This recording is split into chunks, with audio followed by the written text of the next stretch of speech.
All right, let's try this again.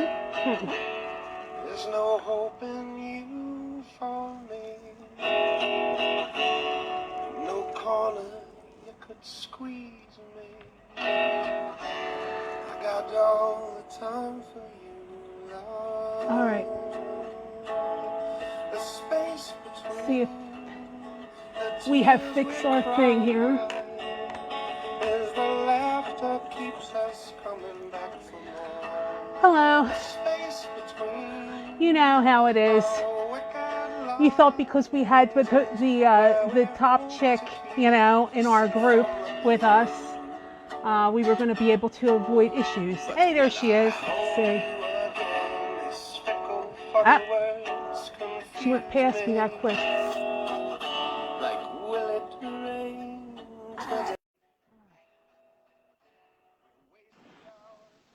How's that? Better? Okay, so this is the magic. We like listen and we see if we hear feedback like 5 seconds later. So right now I can hear you great. All right. All right. So, yes, we're waiting. We're doing take 2. If my little Swedish secretary is out there, can you put the new link in for the event? Yay! She takes care of me. Oh, well, thank you. Yeah, she's very good. You look beautiful as always, girlfriend. Thank you. How are we Likewise. doing? I Do am we loving sound your good? lippy. We have made it past that time span when we would have heard the echo. Yes. So I think the voices in our head have stopped. They can stick to Joan and leave us alone. All right. Well, I was going to do this whole there. Well, that was a little abrupt, but okay. Got it. It's totally okay because we are here on take 2. I'm so excited. All right. All right. Now, so hello to Hive. Welcome to the Beehive of the Outlander Cast Book Club. Take it away, Mary. I gave you a little. Yes, you did. Okay. So excited to have you all here. For those of you who don't know me, my name is Mary Larson.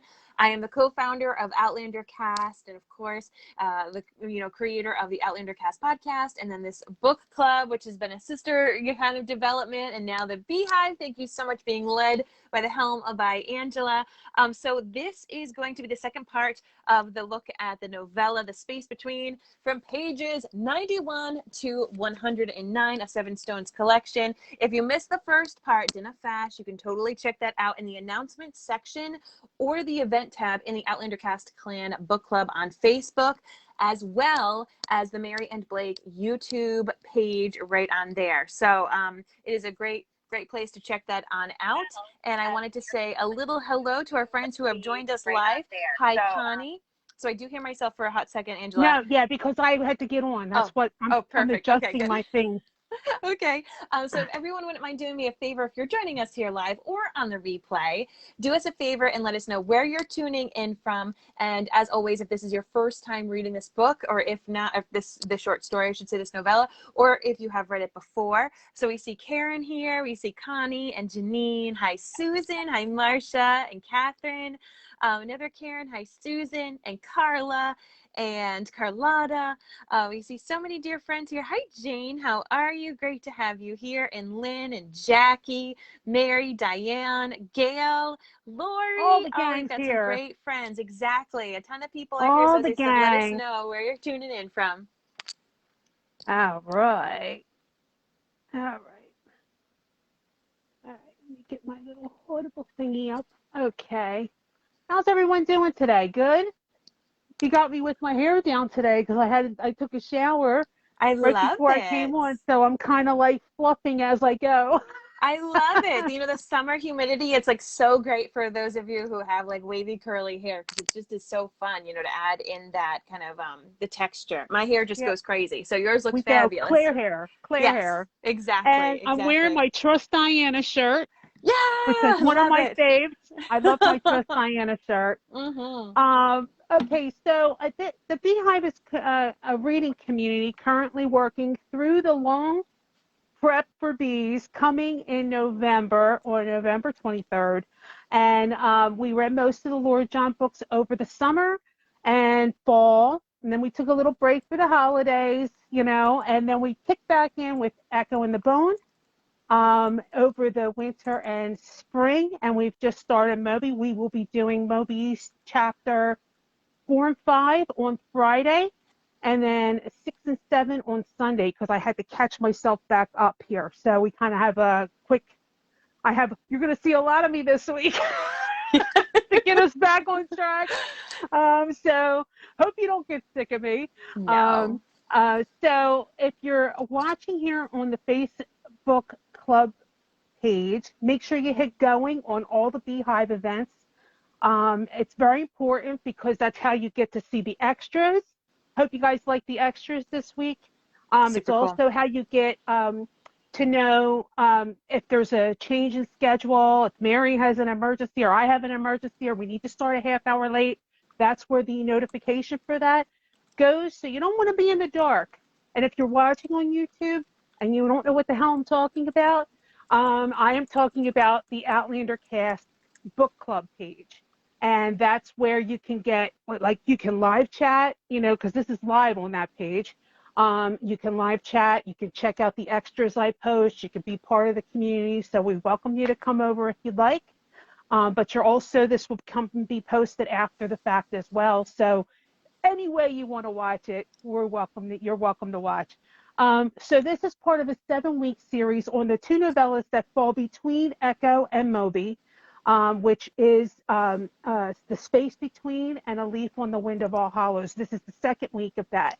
So after this week, we will have, another 5, right? Yes. I love it. I know. Do that. We got that simple math covered. We got it down.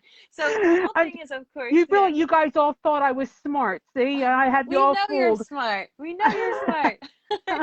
So, Angela, of course, does a wonderful job coordinating these events, particularly in the Facebook group, and all of the pages coordinate with the Seven Stones collection because, of course, this story has been published in other collections. So if you come in late, if you have some friends who want to join in late, or if there's some friends of yours who are not on Facebook but may want to join the fun, don't worry, because we also will have this video, this live, was going to be recorded, and tomorrow it will be published on the Mary and Blake YouTube page. So if you are someone who likes to share and you want to get some other people who fall in love with the Outlander series but maybe haven't read this yet, or maybe they have and they want to join the fun, you can always share. You can invite them to the Facebook group. You yourself can join if you're watching this on YouTube. Come on over to the Outlander Cast Clan Book Club, or you can share the YouTube link. And then after this live, Angela is going to grab a drink and start a solo live called The AfterBuzz for some informal chats, and to share a few extra nerdy details and look into the event page tomorrow for a special addendum that will include some juicy bits of this story that fit into the remaining sections of this story. So I know I kind of fooled you all because I said I was going to post it in between before this week, but it turns out when I looked at it with our revised reading and all of that stuff, all of the corrections and additions fall from week 3 forward. So I didn't want people kind of losing focus and being tempted to read forward. So I wanted to wait until week 3 to post it, but I am going to post it like first thing tomorrow. So as soon as my eyeballs open, it's going to get posted. So look for it on the event page for the next event. I have a question for you. For people who are like me, who haven't yet read this novella, is it okay to read all of the, you said you're going to break it up so we know like where in the addendums we should be reading up to in regards to how it lines up, right? Yes. What it'll say is it's actually 5 pages, 5 typed pages, but it's bigger type. It's not, huge. Anyway, 4.5, and it'll say like, page 107, and it'll have like a couple lines that are like in regular print that you should see in your book. Yeah. And then in bold print, it'll have on that page what's bolded is like what's added. And it'll show you like where it falls. So what you could do is like fold up your paper if you want to kind of stay and you don't peek. Fold up your paper and just fold it down to where the last thing of your page numbers are, and then just keep doing that, Awesome. So that's the best way to go about. But thanks for asking that. That's good for people to know. But definitely read it, like read what we're doing that time, because I'm going to probably read it a little bit in the group. So So Mary, I decided that it would be a great idea. Oh, before I do that, I want to tell the spoiler policy. Mary, as I was reading all the comments from last week, you're in great company because I counted at least 10 people from those that were commenting, and then there's people that don't comment. So, whoever knows how many more. But at least 10 of the people that were commenting were reading this story for the first time with you. So that's terrific. And so that's a good time to reiterate the spoiler policy for the novella series. While you're free to discuss anything in the big books, even the Lord John series, if you like, we are asking not to spoil what's coming ahead in this story or in The Leaf in the Wind of All Hollows, not to spoil what we're doing here in the future of this series, okay? So just, if you want to talk about how it affects things with the Comte, with Fergus, we can do all of that because that's all in the big books. It's not like we can't talk about anything, but just what's coming up in this book and A Leaf on the Wind of All Hollows. I wanted to tell you that, Mary, I thought it would be good to open, like since we've already had 1 week under our belt, I thought it would be good to open with some bits of feedback from people because they're used to me interacting a lot more than I'm able to in this here. Yes. So I kind of want to get a chance for them to be heard, and this way they know that the next week we might read their comments and they'll continue posting. So. I love that. So I'll kick things off if you'd like. Terry Hughes wrote in. Yes, I am going to start because we're a very chatty, interactive group here, Mary. They chat away. So, and I always love hearing their thoughts. So I'll start with a few that I think would be fun for you to respond to. Awesome. First, we have Catherine Short. She's one of the first-time readers, and she gave the first section a 4.8. She said that she will have to reread the Comte parts because she was so shocked that she couldn't really take it all in. So it sounds like you. And by the way, she said to tell you that she has been following you since Parentcast when she was pregnant with her son. Oh my gosh, the OG. So she's been a long-time fan of Marion Blake. Next, do you want to say? Did you want to respond to her? Oh, okay. I just wanted to say thank you for being such a long-time listener. I apologize for how bad it probably sounded in the beginning.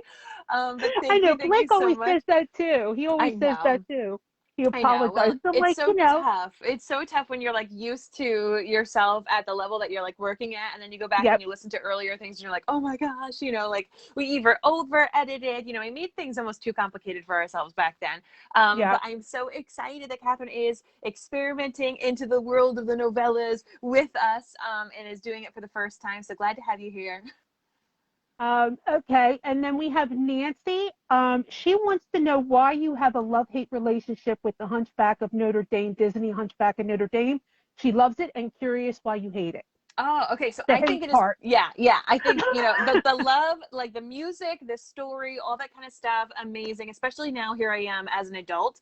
The hate part is that I don't think it is one of the easiest movies for young children to watch. So I'm a mom to a 6 and an 8-year-old, and we've got the Disney Plus and the whole library, and I do particularly love the music of The Hunchback of Notre Dame. I think it has one of the best Disney scores of all time, but it is really, really scary. I mean, a lot of Disney movies are sneakily scary, but that one in particular, it starts off pretty much with the guy, killing a gypsy woman and about to throw, a baby essentially down, the main character, but as a baby down a well. So that is my love-hate relationship. Is that it came, right? Yeah, and it came during the whole Disney revival of Beauty and the Beast and Aladdin and Lion King and all this kind of it was, even though Lion King is hard too, it just had a very different vibe. It shook things up, and they did that on purpose. So that is my love-hate, is that especially as an adult, as a musical theater lover, as a lover of Disney, I love it.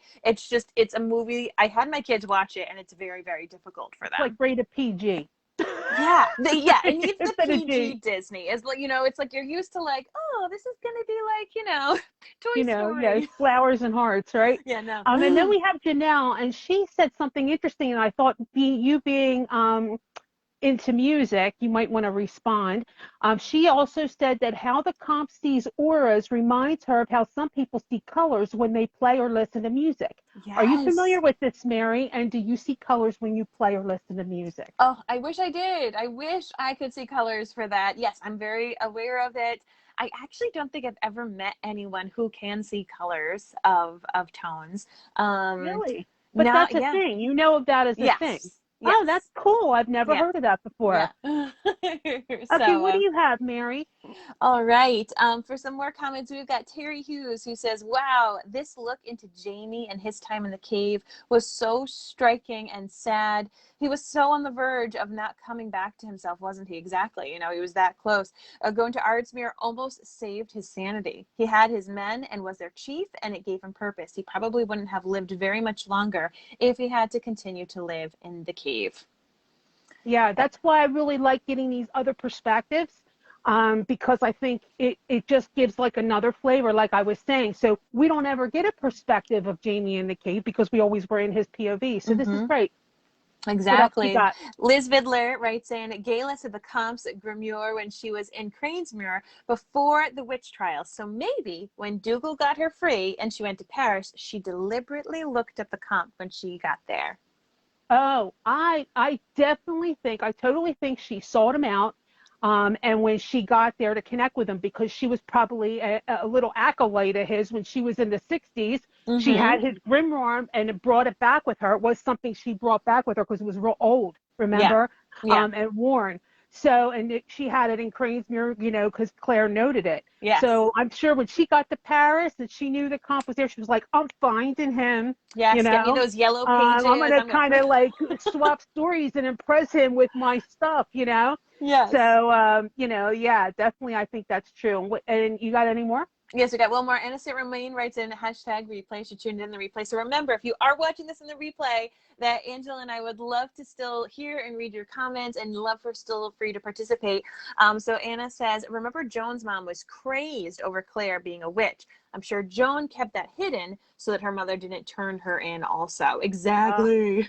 Oh my goodness. And that's probably was a big deterrent for her being able to talk about it. All she heard was like, Claire trashed to high heaven, you know what I mean? Yeah. For being a little different or fairyish or whatever. And so I can see that completely being something that she would, make her fearful, because how much had she must have heard that constantly, the Claire hate. I have just a couple more, and Allison Fisher says that she wishes little Joni could hang out with Claire. What a safe and loving environment to explore your gifts.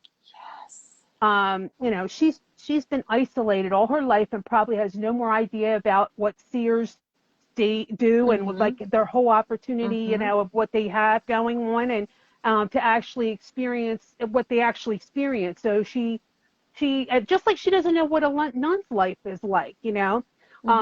So Claire and Jamie would have been wonderful for her because, they kind of would have embraced whatever she is, and they wouldn't have made her feel shame. And it's a shame she no longer has Marcelly either, who could have, been somebody she could confide in. But I'm glad that she has Michael at least to look out for her, and hopefully, we'll see if she ends up confiding in him. At least she's not quite so alone with having a friend in Paris. Lastly, well, no, actually, second to last, I have Salima. She's from the UK. She can only watch on a replay, but she's a very dedicated follower, and she always leaves fantastic comments after she watches. She says, it's been a crazy week at work, so not much time to leave comments, but I just wanted to say this was so great. Really enjoyed it. 4.85 for me. It could have been a 5, but I know it gets even better as we read on, so I am saving the 5 for later. See, she's like me. Yeah. My DBG, good. Being in Paris again. I love that city. Bad. Pet Python, no thank you. Although it is cool if Leopold is John Snake all grown up. On a more serious note, also bad is seeing how desolate Michael feels. Great. The more fantastical element to the story. I love the supernatural and magic fantasy aspects of it, plus the tie-ins with Plague of Zombies. And also seeing a more nuanced presentation of the Comte. He is a more three-dimensional character in this.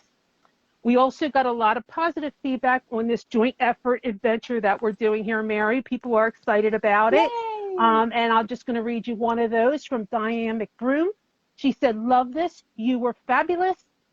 Fun to watch your interplay together. Nicely done, ladies, and the extras were great." So that's some of our feedback, and I want to thank you guys for, continuing the chat going.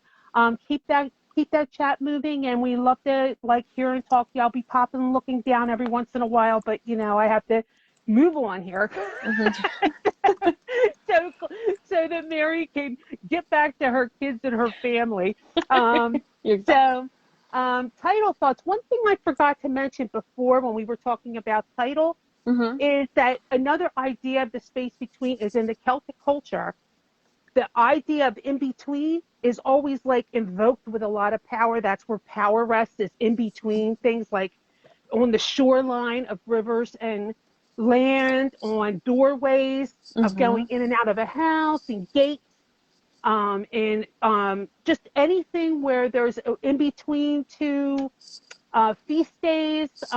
There's a whole list, and I actually did a class on this where I listed a bunch of things. But in those ideas, the area where things fall between, where this falls between that, and you're right on the border of that, that's supposed to be a place where much power exists.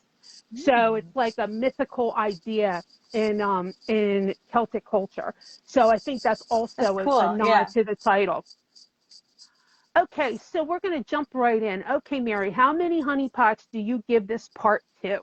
All right, so of course, like last week, I just gave all the honeypots because I was so excited to be jumping into this novella, this new adventure. Now I need to bring it back in and be a little bit more real, because we have 5 more episodes after this together. If I just give everything a 5. Five. Yes. Yes. So I'm going to give this part of the story a 4.7. Once again, very good. If it's on a scale of 1 to 5, that is still a very, very good grade. It's just the puzzle pieces are now being laid out, and right towards the very end of where we are, when Michael gets to see the Comte, and they have that little interaction, I'm like, ooh, this is where it's gonna get super, super good. So that is what made me reel back a little bit. I like understanding where we are, but it's the puzzle pieces just being laid out. And when you get one of those big puzzles and you're like, this is gonna be a doozy, where's everything gonna go? That's where I'm at right now, in a good way. So that's my score. How about you? I have 4.8. It still was very good, and I liked all of. Well, I'll get to the good, big, great when we do that. But as far as this was kind of like you said, the last of the positioning of pieces. We met 2 more characters that are going to become important. Charles and Leonie, and we got them in play. We got all of our little pieces in play. So it's kind of like getting all of the characters on deck, and this was the last bit to do that. And and everything is about to kick into gear. I'm going to just kind of probably tell you I'm going to be doing 5s by the rest of them, because they're all so good. Yay! There's so much good stuff in here. So I went 4.8, but I will likely be topping out on the rest. So good, bad, great for this section. Let's hear yours first. What are your GDGs? So my good was just, spending time in Paris and learning about how gross it was, and the smells and everything.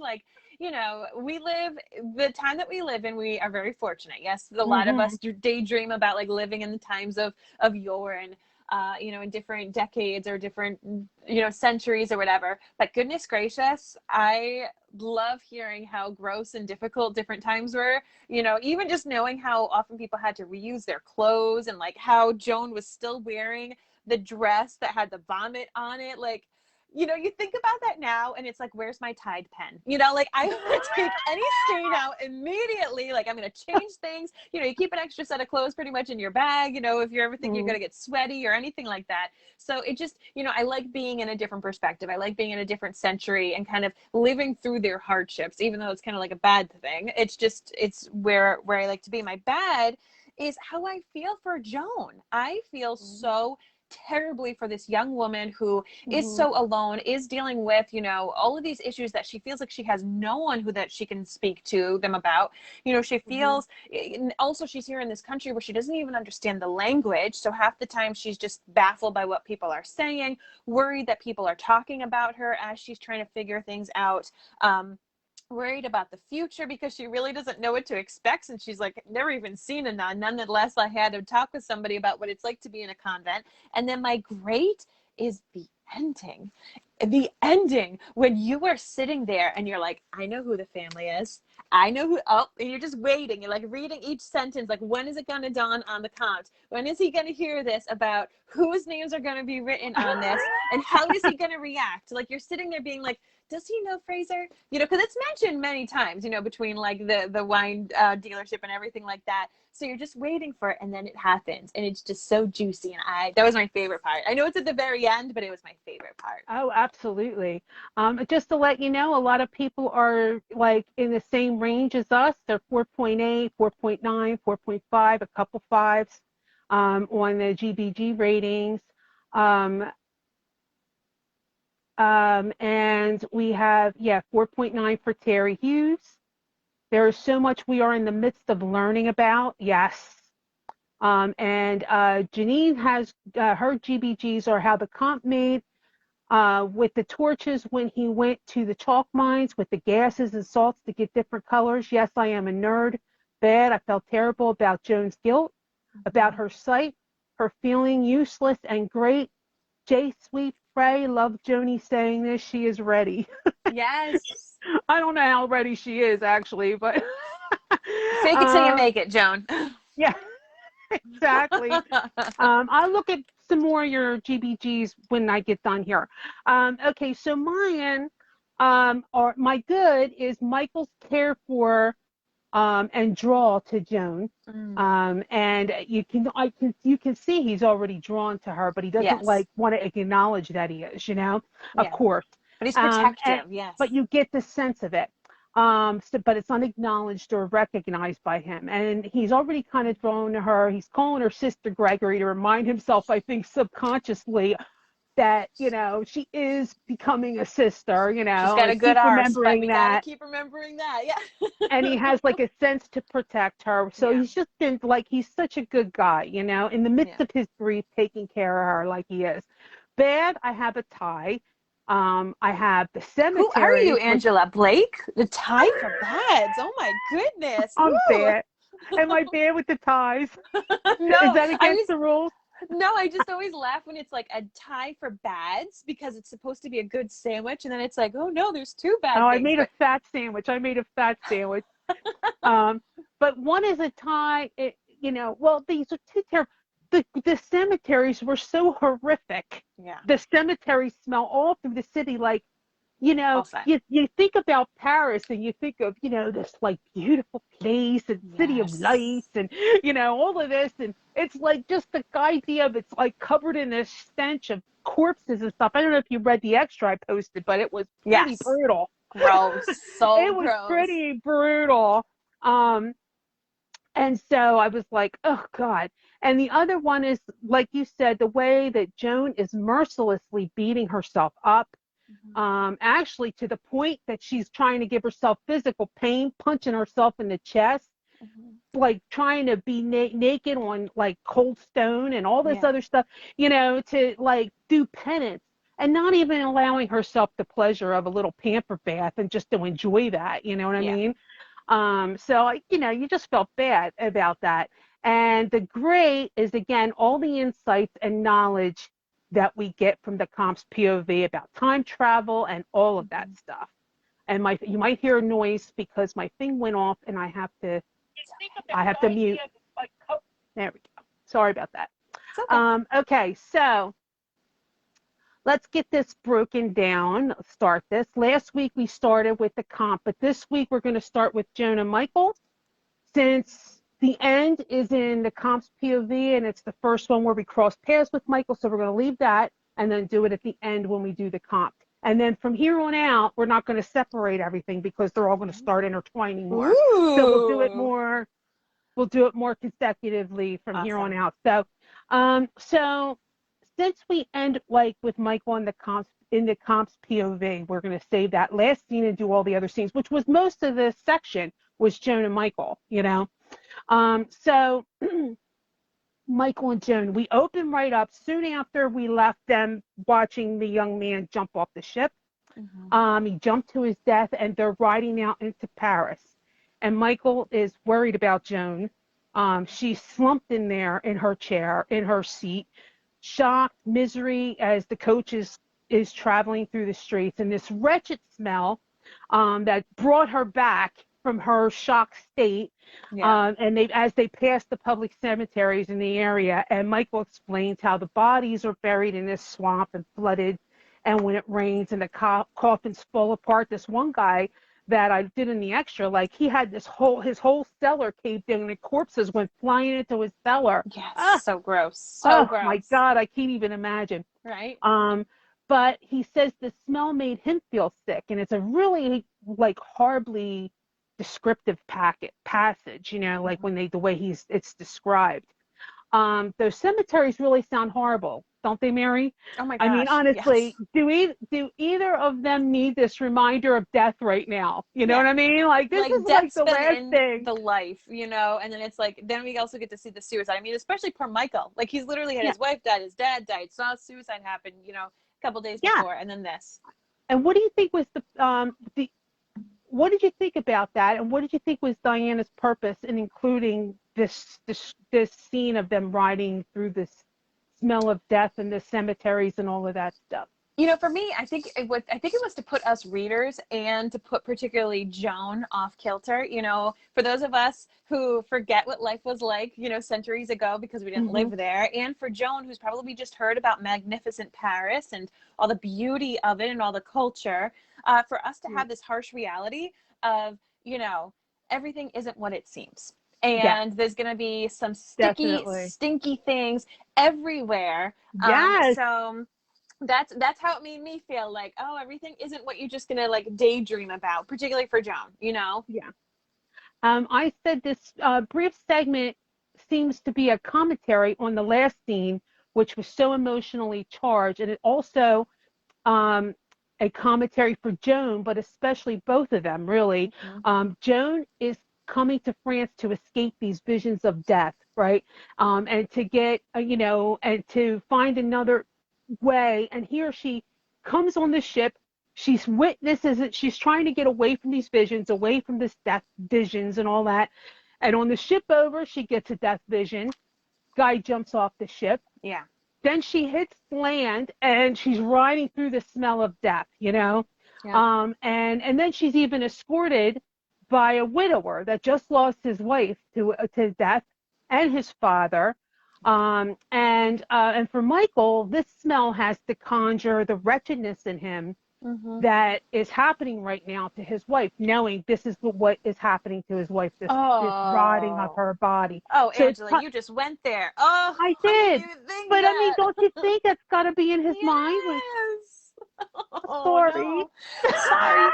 And his dad. Oh, he's like, that's what they smell like right now. Oh, Lily. It's awful. Like, you know, he doesn't want to think about that. No. You know, and it's like in his face, you know? Yes. And his nose. Especially seeing her react to it, because he could probably, you know, when you're used to something, you know, you see something a million times, but then someone else's reaction to it makes you pay attention to it more. Yes. Like that type of thing, too.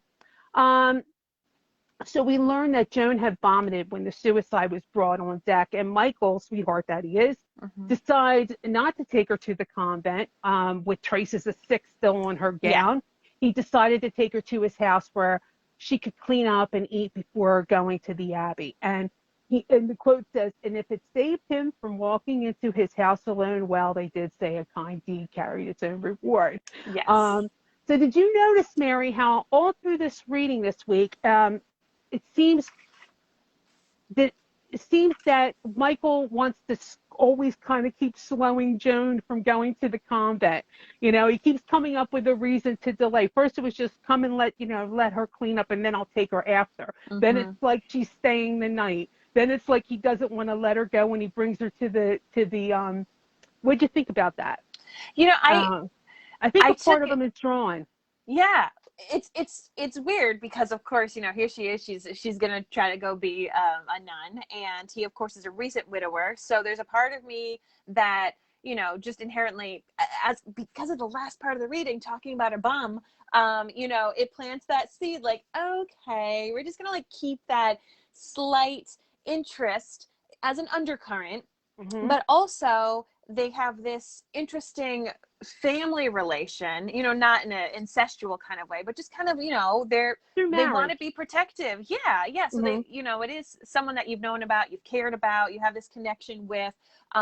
You know, it makes me think about people who go to college really, really far away, and yet there's one kid from their town as well, and they kind of just stick together because they understand the same thing. So right now, I have not been reading it as I want her to stay because I want her to stay. Like, I enjoy her. I've been reading it more as I want to be protective of this person. And also, she is a piece of home to me. You know, I've lost my home. I've lost my wife. Like, but He doesn't Joan have is a a female piece. that he has protection over Yes. anymore, you know, Yes. with his wife. So it's kind of like he feels like she needs him, you know, Yes. too. And I do think a part of him is drawn to her, whether he wants to admit that or not. Yeah. So as they turn toward Michael and Jared's house, Joan perks up at this feast for her eyes all around her, and she's like, It's given so the, big. Yeah. the car accident look, back and forth, trying to take everything in with her eyes, and people. She's never seen so many people, and there's like stuff everywhere, and vendors and markets and all of this stuff, and seeing her spirits lift cheers Michael up a little bit. So I'm Yes. going to play our first quote. I'm done on this. Facebook doesn't want to cooperate with me, so I'm just going to have to go by the thing. Um, you'll have to pop one and read a comment every Oh, once in yeah, a of while because course. I can't really see it right now. Yeah. So Terry Hughes said also he doesn't want to be alone without the presence of his wife in the house, and bringing Joan's feminine presence to his house makes it less difficult for Michael. I really, really like that. Yeah, just having yeah. that female presence, having someone to take care of can make such a big difference. Hmm. Oh, now my Facebook's acting all up. Come on, I want to I go back know. to everyone's comments. It I know. knows. I'm just going to touch this. Michael said, smiling at her. He was still pale himself. He too seemed happier. Are you hungry yet? I'm famished. She cast a starved look at the edge of the market. Could we stop maybe and buy an apple? Oh. Of a bit of money. She fumbled for the coins in her stocking top, but he stopped her. Nay, there'll be food aplenty at the house. They were expecting me this week, so everything will be ready. She stared longingly at the market for a brief moment. She must have Then been turned hungry. obligingly in the direction he pointed, craning out the carriage window to see his house. I would have wanted more than an apple. Yeah. That's the biggest house I've ever seen. I want a beignet. Same. Oh, he said laughing. There you go. Violet Rock's bigger than that. Well, this one's taller, she replied. And it was. A good 4 stories, and a huge roof of lead slates and green coppered seams, with what must be more than a score of glass windows set in, and she was still trying to count the windows when Michael helped her down from the carriage and offered her his arm to walk up to the door. She was goggling at the big yew trees set in brass pots and wondering how much trouble it must be to keep those polished when she felt his arm go suddenly rigid as wood. She glanced at Michael, startled, then looked where he was looking, toward the door of his house. The door had swung open, and 3 people were coming down the marble steps, smiling and waving, calling out. Who's that? Joan whispered, leaning close to Michael. The one short fellow in the striped apron must be a butler. She'd read about butlers. But the other man was a gentleman, limber as a willow tree, and wearing a coat and waistcoat striped in lemon and pink, and with a hat decorated with, well, she supposed it must be a feather, but she'd pay money to see what bird it came off. Me too. By comparison, she had hardly noticed the woman, who was dressed in black. But now she saw that Michael had eyes only for the woman. He began, and choked it back. Leonie. Leonie is her name. My wife's sister. Joan looked sharp then. The because from the look of Michael Murray, he'd just seen his wife's ghost. But Leonie seemed flesh and blood, slender and pretty, though her own face bore the same marks of sorrow as did Michael's, and her face was pale under a small, neat black tricon with a tiny curled blue feather. "Michel," she said. "Oh, Michel."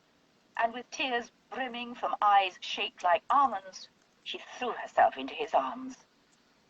Feeling extremely superfluous, Joan stood back a little and glanced at the gentleman in the lemon-striped waistcoat. The butler had tactfully withdrawn into the house. "Charles Pepin, mademoiselle," he said, sweeping off his hat. Taking her hand, he bowed low over it, and now she saw the band of black mourning he wore around his bright sleeve. "À votre service." "Oh," she said, a little flustered. June McKinney, je suis, tell him not to do it," said a sudden, small, calm voice inside her head, and she jerked her own hand away as though he'd bitten her. "Pleased to meet you," she gasped. "Excuse me," and turning, threw up into one of the brass U-pots. So, here we meet, oh my goodness, like this poor Joan need this right now. I mean, seriously, Yes. I mean, honestly. And it's like she's being the cast of Downton Abbey. Like, okay, you have vomit on you. You're brand new to Paris. Might as well all give these some people. to the yew tree, Yeah. And you know what? They're known, like they have a whole meaning too, which we always kind of look at meanings in trees and symbolism and stuff. So I put a thing on the extras about that. And poor Michael seeing a sister who looks very much like his wife, only she's not. Her character's different. Her personality is very different, but her looks is strikingly like his wife. When you look like what they look alike. So we meet two more characters in our story: Michael's friend Charles Pepin and Lily's sister Leonie. And although Michael thinks later, like I said, that their personalities are different, he notes that they look similar. Yeah. And Joe gets a warning to tell Charles not to do it. So now we add a third thing on her death Just plate, what she needed. Yeah. Tell him not to do it. And again, we see this innocent girl's spirit. She was just all excited, like seeing Paris, coming up to Get me this an beautiful apple.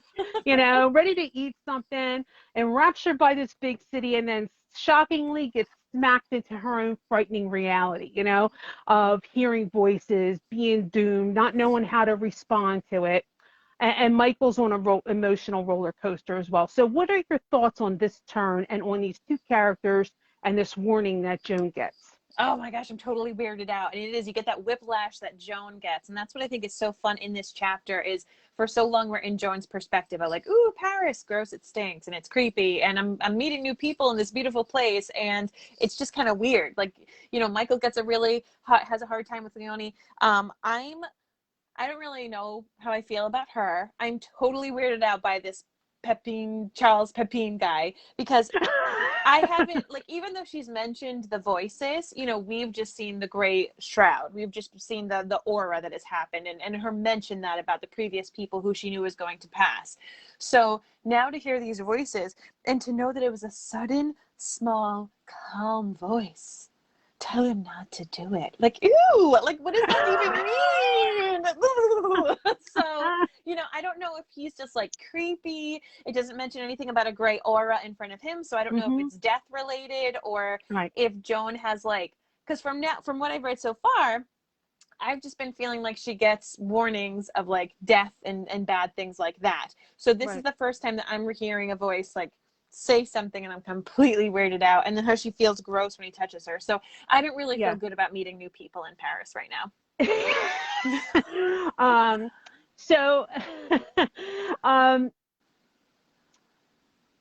Joan thought that she would be I agree. They are definitely interesting, and they are kind of like the support structure for Michael. But yes, definitely, we're supposed to kind of take note of them. And I want to just note on the board that I saw Mia on here. what the heck are you doing here? You're in Hawaii. You shouldn't be on here Ooh. doing our book club when you're in Hawaii. I just had to let Ooh. her know. She's in Hawaii. She just like Go soak landed it today. up. Yes. She's Maybe doing she's. our book club. I feel so honored now, you know. Um, so anyway, I can't really compete with palm trees. I mean, Hey, honestly. right? um, so I'd love to see a palm tree right now. Anyway, Mhm. so Joe thought that she would be able to like comfort Michael once he got home, but the reality was that she's treated like a guest, and all the servants in the family are swirling around Yeah. Michael, and she uses the phrase, the thought, like perfumed bathwater, which is very much um, like a kind of almost like a foreshadowing to that she's going to have this Yeah. perfumed bath water around her. And we're going to talk about that when we get there. But and they're touching him and kissing him and generally All the making a fuss kisses. over him, all the love.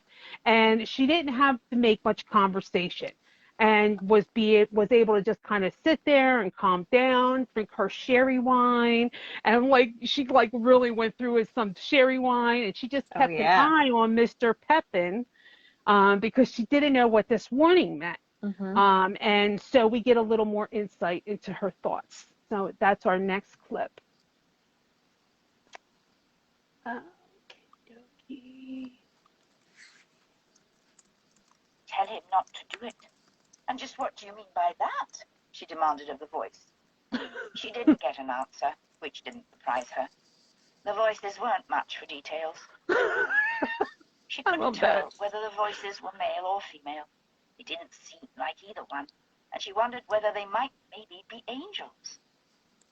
Angels didn't have a sex, and doubtless that saved them a lot of trouble.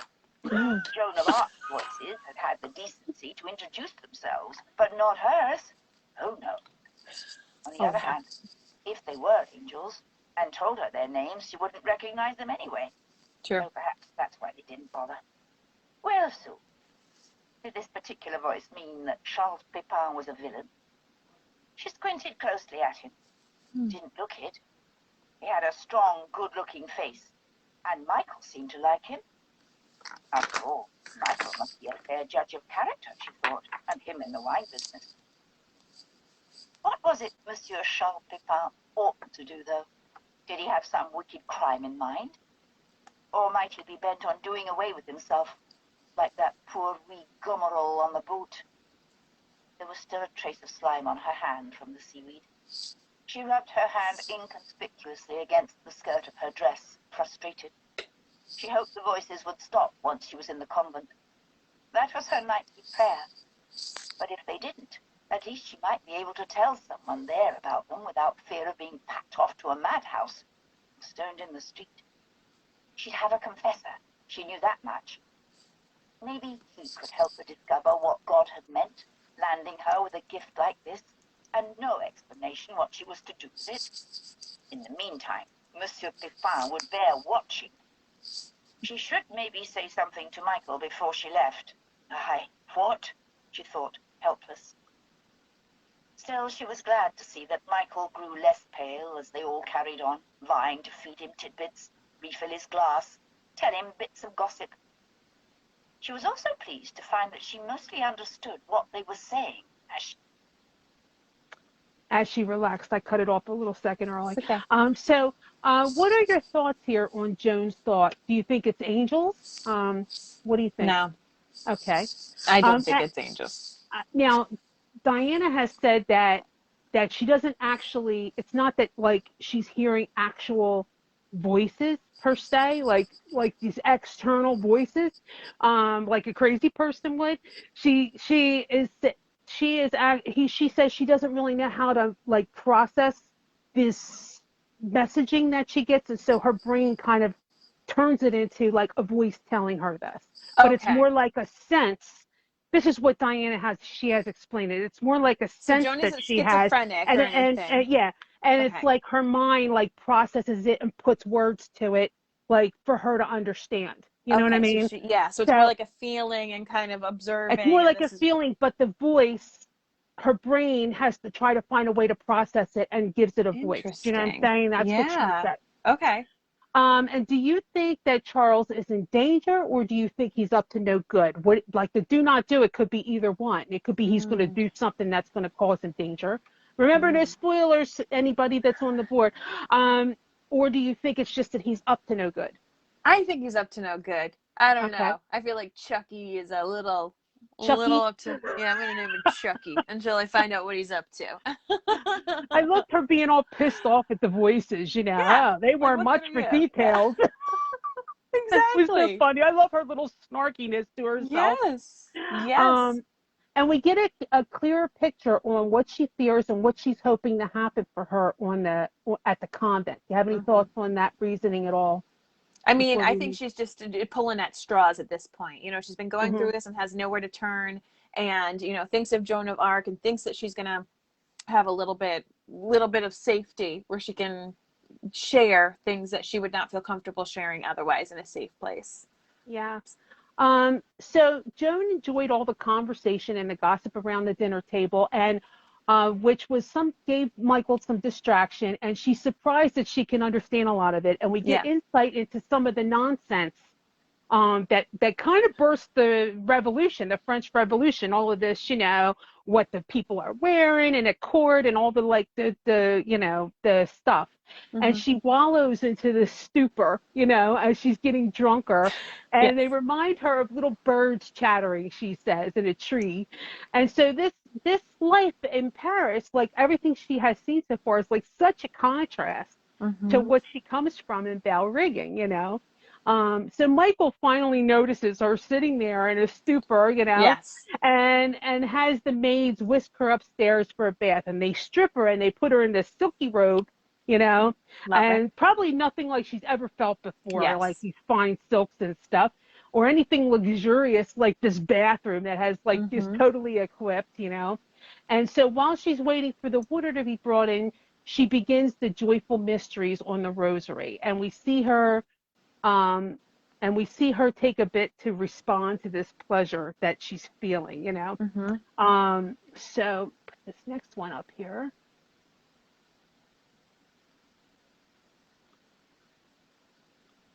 Wasn't quite how she'd expected her first day in Paris to be. Still, she'd have something to write home to Mam about, that was for sure. Yep. If they let her write letters in the convent. The maid came in with 2 enormous cans of steaming water and upended these into the bath with a tremendous splash. Another came in on her heels, similarly equipped. And between them, they had Joan up, stripped, and stepping into the tub before she'd so much as said the first word of the Lord's Prayer for the 3rd decade. They said French to her, which she didn't understand, and held out peculiar-looking instruments to her in invitation. She recognized the small pot of soap and pointed at it, and one of them at once poured water on her head, began to wash her hair. She had for months been bidding farewell to her hair whenever she combed it, quite resigned to its loss. Oh. For whether she must sacrifice it immediately, as a postulant, or later, as a novice, plainly it must go. The shock of knowing fingers rubbing her scalp, the sheer sensual delight of warm water coursing through her hair, the soft, wet weight of it lying in ropes down over her breasts. Was this God's way of asking if she truly thought it through? Did she know what she was giving up? Well, she did then, and she had thought about it. On the other hand, she couldn't make them stop, really. It wouldn't be mannerly. The warmth of the water was making the wine she drunk course faster through her blood, and she felt as though she were being kneaded like toffee, stretched and pulled, all glossy, and falling into languid loops. So She descriptive. closed her eyes I know, I and love gave it. up trying to remember how many Hail Marys she had yet to go in the 3rd decade. It wasn't until the maids had hauled her, pink and steaming, out of the bath, and wrapped her in a most remarkable, huge, fuzzy kind of towel, that she emerged abruptly from her sensual trance. So I love the descriptiveness of that of that whole, like, you could just totally, I mean, especially like if you're a girl, Yeah. like you can so feel it, you know what I mean? You're You like, want it. You are you just jealous like, of oh Joan right yeah, now. baby, give me that wine. Yes. Like wash my hair, pamper me, Oh my gosh. I'm jealous, Joan. And here she feel is, my like, hair occasionally. roped over my breast. I'm like, I'm Yes. all in for it, you know what I mean? Yes. A Pamper freshly me. poured bath, like all of these things. The robe. Oh, jealous of Joan already. So Joan allows herself for a moment to sink into the pleasure with the wine in the bath and the smelly soap and people washing hair. Guys, isn't it nice to have people wash your hair too? I love that. That's my favorite aspect of going to the hair salon and stuff is Yes. like laying there and having them do your hair. I love it. Anyway, and then she emerges with the fluffy towel. We all love a big fluffy towel. Mm-hmm. And then she immediately feels this wave of guilt. Yes. And I have to say, like, the bath sounded like just what Joe needed, to be honest. Mm-hmm. Like, she needed that bath. Oh You know what yeah. I mean? I mean, A, she was Um, covered in vomit, so she needed it just for like her yeah. But cleanliness I sake, mean, her but she needed stress it for her level heart. needed it too, Yeah. like her Mm-hmm. nerves. What do you think, Mary? What did you think about like the focus on the hair? I didn't know that nuns had to get their hair all cut off like that. Did you I know didn't that? I either. didn't know that. No. Is it symbolic in some way, do you think? I mean, honestly, like because I was not raised Catholic and I'm not like Hmm. around nuns. The only nuns I know are like from Sister Act. Um, so I am Uh, not a good judge of knowing what nuns are supposed to do with their hair or if that's something that has changed over time. If like that hmm. was a part of their transition and becoming a bride, to the church and everything. So I had no idea. I didn't either. And it's interesting that even before her bath, she observed, like I said, Michael's friends swirling around him like perfume bath water, and it Mm-hmm. kind of connects both the attention of Michael's friends um, and her bath as both like soothing and upsetting because Yeah. as much as like it's soothing him, it's also like a little unnerving, like he doesn't want to deal with like dealing with people, you know what I mean? Yes. So like Yes. in one sense they're putting him at ease, but in another sense it becomes something that's unnerving to him. And it's the Mm-hmm. same thing with this bath, like it's giving her a sense of ease, but at the same time she feels wrong for enjoying it, you know what I mean? Yes. So it's like Yes. upsetting at the same time. So it kind of is interesting how Diana used this similar term to describe both things. It kind of Mm-hmm. creates a connection. Um, so this next part really breaks my heart. She beats herself up so much, as if it's some crime that she had this little bit of pleasure. You know what I mean? Mm-hmm. And because the man's death is on her shoulders, and she's totally taking the blame for that. So we're gonna play this next bit. I felt so bad for Joan here. For lost in gluttony and sinful bathing, she'd forgotten entirely about the young man on the ship, the poor despairing sinner who had thrown himself into the sea. The maids had gone for the moment. She dropped at once to her knees on the stone floor and threw off the coddling towels, exposing her bare skin to the full chill of the air in penance.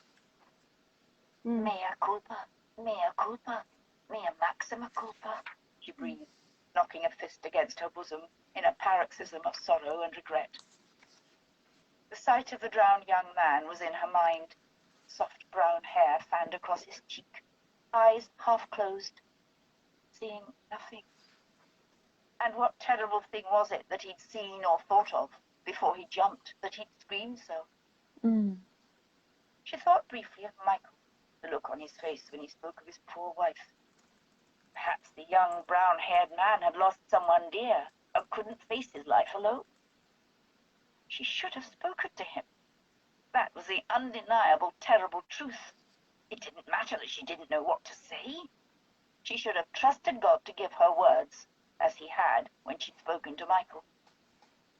Forgive me, Father, she said urgently out loud. Please forgive me. Give me strength. She'd betrayed that poor young man, and Oh, herself, and Might God, as well. who'd given her the terrible gift of sight for a reason. And the voices. Why did you not tell me? She cried. Have you nothing to say for yourselves? Here she thought the Floating. voices those of angels, and they weren't. Just drifting bits of bog mist getting into her head, pointless, useless. Useless as she was. Oh. Oh, Lord Jesus. She didn't know how long she knelt there, naked, half drunk, and in tears. She heard the muffled squeaks of dismay from the French maids, who poked their heads in and just as quickly withdrew them, but paid no attention. She didn't know if it was right even to pray for the poor young man, for suicide was a mortal sin. Surely he'd gone straight to hell. But she couldn't give him up. She couldn't. She felt somehow that he'd been her charge, that she'd carelessly let him fall. And surely God would not hold the young man entirely responsible when it was she who should have been watching out for him.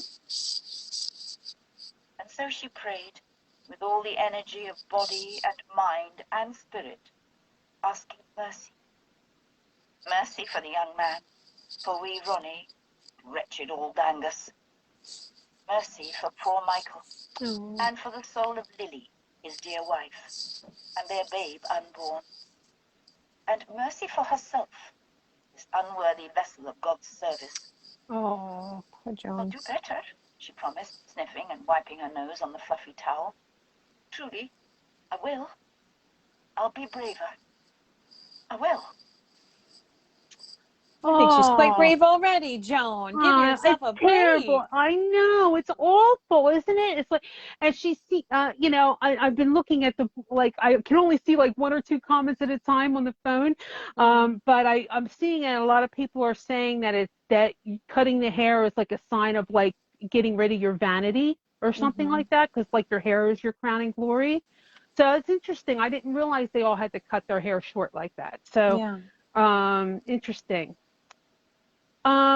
But she seems like actually, even though she's an innocent girl, she seems like she has a sensuality like hidden under her innocence to her, like where she can, like she enjoys those things. And I think do you think Joan is like expecting too much of herself? Do you think the convent is really the right place for her? Do you think she's meant to be a nun? I mean, I reaction? don't think that, but Right. I think she feels like she has no other place to go. She comes from Scotland and comes from the witches and the fairies and all this kind of stuff, and she knows she's different and she doesn't know who she can trust. She has not opened up to family members. So maybe just knowing like if what she can hold on to is her faith, then she wants to go all in with her faith and dedicate herself as much as she can. So I don't blame her. It's probably the same choice I would have made if I was in her shoes. Yeah. I think Joan's very innocent. She doesn't understand even herself or what it means to be a nun. And she wants to escape. And she's holding herself to this unrealistic standard, you know what I mean? And is at the mercy of these voices in her head, which, tell her enough to be upsetting, but don't give her any direction, you know what I mean? Yeah. So it's like they tell her enough that she has to be upset by it, but she doesn't know what to do with this information. I love her sass. Yeah, it's like, yeah, all right, I love her great, sass at the thanks. voices. Like, what do you got to say for yourself? That helped a lot. Yeah. She's so funny. And it's really sad that she feels so guilty about the man on the boat. I mean, I doubt she could have even done anything. By the time she even tried to reach out to him, he was already gone, But it's really a terrible burden for her to have these voices and not know whether to act or how to act. So, she needs a safe confidant, who won't use her and won't accuse her,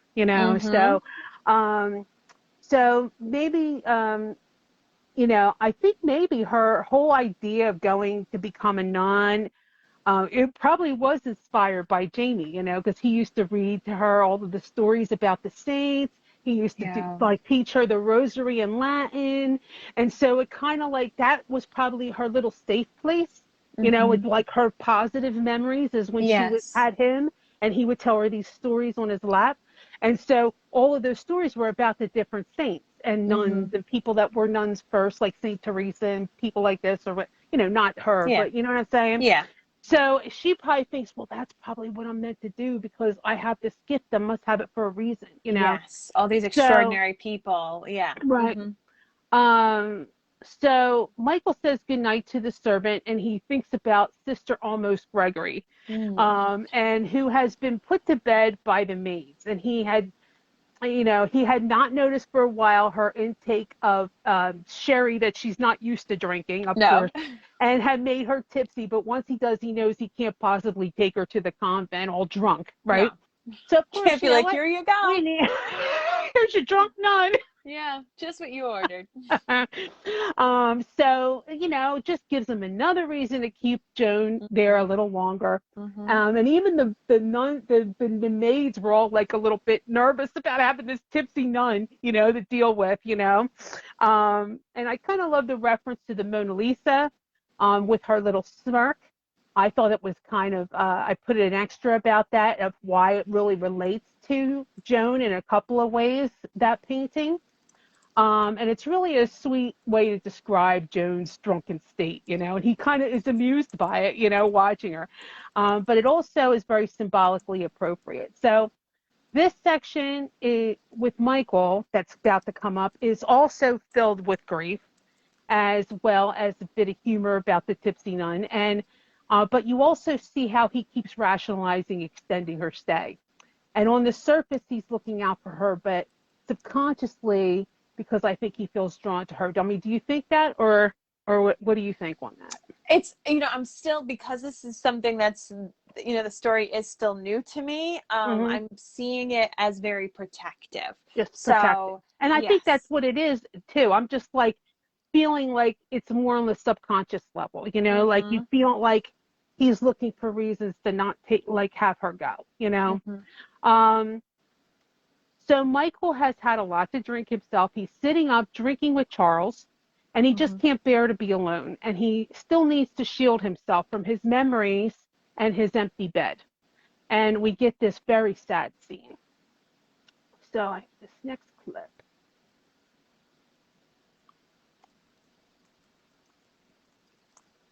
He couldn't very well deliver her to the convent in such a condition, and had gently escorted her upstairs and given her into the hands of the chambermaids, both of whom regarded her with some wariness, as though a tipsy nun were a particularly dangerous commodity. He drank a fair amount himself in the course of the afternoon, and more at dinner. He and Charles had sat up late, talking and drinking rum punch. Not talking of anything in particular, he had just wanted not to be alone. Charles had invited him to go to the gaming rooms. Charles was an inveterate gambler, but was kind enough to accept his refusal and simply bear him company. The candle flame blurred briefly at thought of Charles's kindness. He blinked and shook his head, which proved a mistake. The contents shifted abruptly, and his stomach rose in protest at the sudden movement. He barely made it to the chamber pot in time, and once evacuated, lay numbly on the floor, cheek pressed to the cold boards. It wasn't that he couldn't get up and go to bed. It was that he couldn't face the thought of the cold white sheets, the pillows round and smooth, as though Lily's head had never dented them, the bed never known the heat of her body. Tears ran sideways over the bridge of his nose and dripped on the floor. Oh. There was a snuffling noise, and Pompon came squirming out from under the bed and licked his face, whining anxiously. After a little while, he sat up and, leaning against the side of the bed with the dog in one arm, reached for the decanter of port that the butler had left, by instruction, on the table beside it. So poor Michael, in spite of throwing up, being hardly able to stand, even just sitting on the floor with little plum, or whatever, however the heck you say it, plum. I think it's like Grey Poupon. That's how it looks to me. Plum. I like it. It's so French. I know. So he still needs, even more port after he's already drunk. He's thrown up. He was so drunk. He needs even more port to numb his feelings and help him get through the night. And Diana just really does an amazing job there, I think, describing grief and kind of really putting you in line with this grief that he's feeling. Even just the idea of the pillow, how even just something as that can just continue to he can't even sleep in his bed, So it's just beyond sad. There's like no grief therapy, available in the 1700s. He needs all the copays. Yes. So any thoughts on that at all, or You know, I feel like that's what they had. They didn't necessarily have the therapy. They had all the alcohol. And of course, you know, we just know that they used to drink a lot more wine anyway because of the lack of safe water. So I'd be, if that's all you got, that's all you got, buddy. Good luck with your headache the next day, though. Yeah, really. So next we see Michael bringing Joan to the convent, and we are in his POV. And you sense he doesn't want to leave her. He's holding her arm, and he can see the terror on her face. Yeah. And he's trying to make sure that Joan really wants to do this. And he assures her, you know, you can stay at his house, my house, as long as you need to. And in spite of all her, like, she's shaking and nervous and trembling, you know, she says, I'm ready. Let me go, please. You know, and as the sister leaves him to wait, Michael sees some of the inside of the convent, but in spite of what he sees as peace and beauty, he realizes that Joan is next to him crying. So sad. It's just that's the thing. This was a very sad section. There was a lot of sadness in this section, wasn't there? Yes. You know, as I'm like going through it now, I'm realizing it was just like a lot of grief, sad, you know. Loneliness and Yeah. Hold on one second. I already did that one. Oh, I needed to jump down. Hold on. Okay, here we go. It was a beautiful place, he thought, and hoped the sight of it would settle her fears. She made an inarticulate noise, and he glanced at her, alarmed to see what looked like tears slicking her cheeks. Joan, he said more quietly, and handed her his fresh handkerchief. Dinna be afraid. If you need me, send for me any time. I'll come. And I meant it about the letters.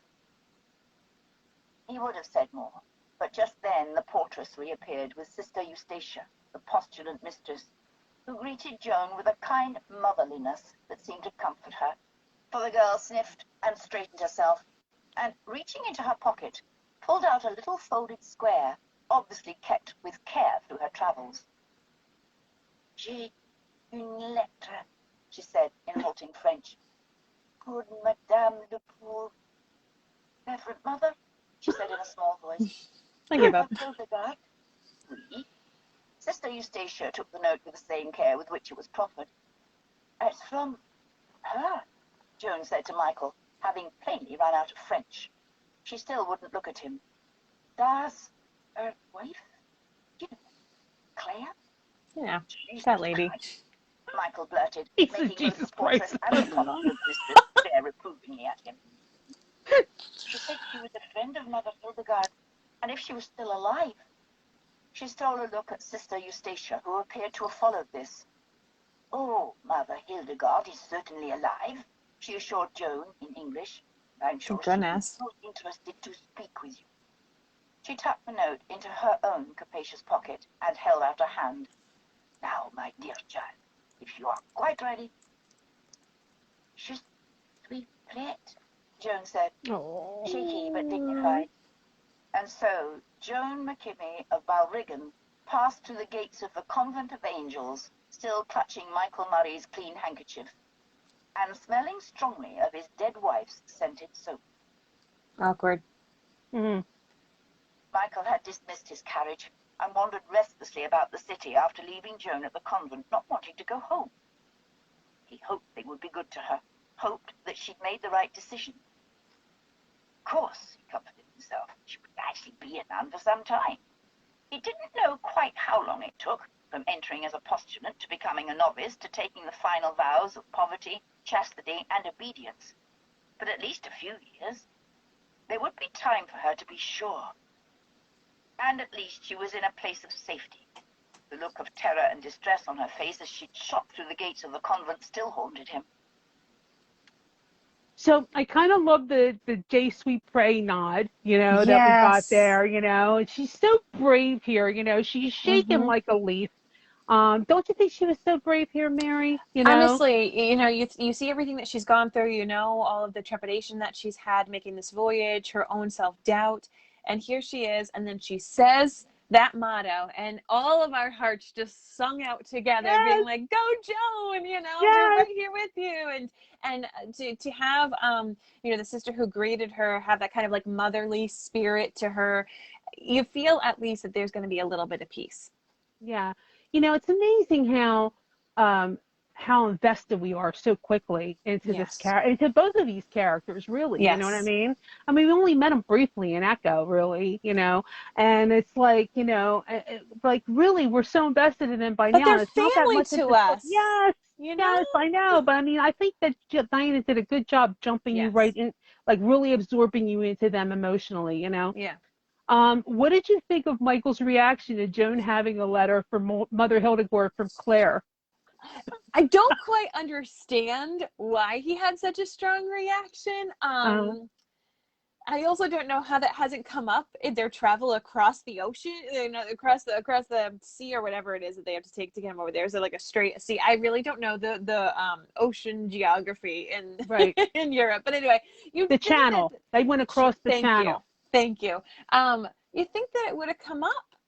Like, oh yeah, and Claire's recommended me to go here and to go send this note. Like, I'm just surprised that that didn't come up at any point. Yeah, I think she just didn't think of to tell him, and I think his reaction. I personally think his reaction is because he knows what she is. Remember, she had this Yes. big divulsion. I don't know if you recall that because you probably haven't read Echo in a while, but she basically She warned him gives of the them the French few. Yeah. Revolution. Yeah. Told him she was from the future. There's all this, he like knows He of all this knows talk. some. She's a fairy and she's an old Yes. one and all these other things. And so the idea that she's writing the mother Hildegard, he didn't know she knew her. Yeah. She's thinking like, oh my God, like I think that's why he said Jesus, Okay. Yeah. Jesus Christ. Like this All woman we who's needed was like the this Jesus Age other Roosevelt. Yeah. thing, this other thing is now like writing. God only knows what she wrote to this woman. Like she shocked the hell out of me with all the shit she Yes. said to me. He's probably like, that is not the reference letter that you want to hand over, Joan. Like, don't Yeah, get one she from a kind of like he fairy. doesn't know she's tight with no Mother Yeah. Hildegarde, so he Yeah. just thinks God only knows what this woman said. Like your First convent's gonna reference. burn down. Get the hell out of France. Yes. Oh my gosh. Love it. I love it.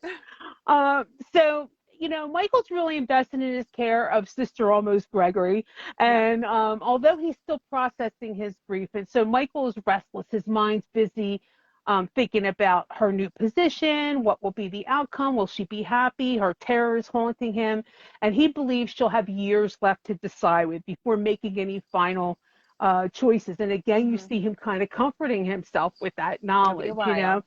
And so by the way, Mary, I did some poking around. Apparently, on the whole vows and how long you are different, before you have to do anything. Apparently, there's a variable number of times that vows are taken before you take your permanent vows.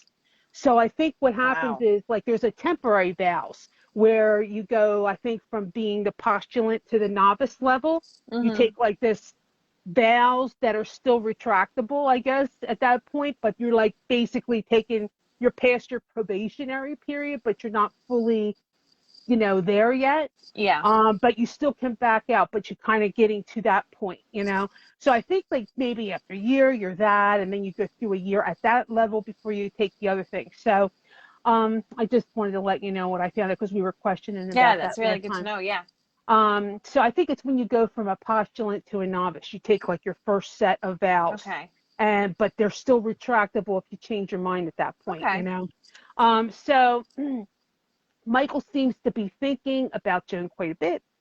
And I kind of felt like this whole dynamic with them feels like early Jamie and Claire, a little bit where like when she first was there and she was like kind of lost and Jamie kind of took her under his protection and then like she comforted him and then he like felt something by being able to comfort her and Yeah. he felt then responsible for her from here on out and like Yeah. Oh, I basically was like sort of that. protect. So it kind of feels like a slight echo of that vibe.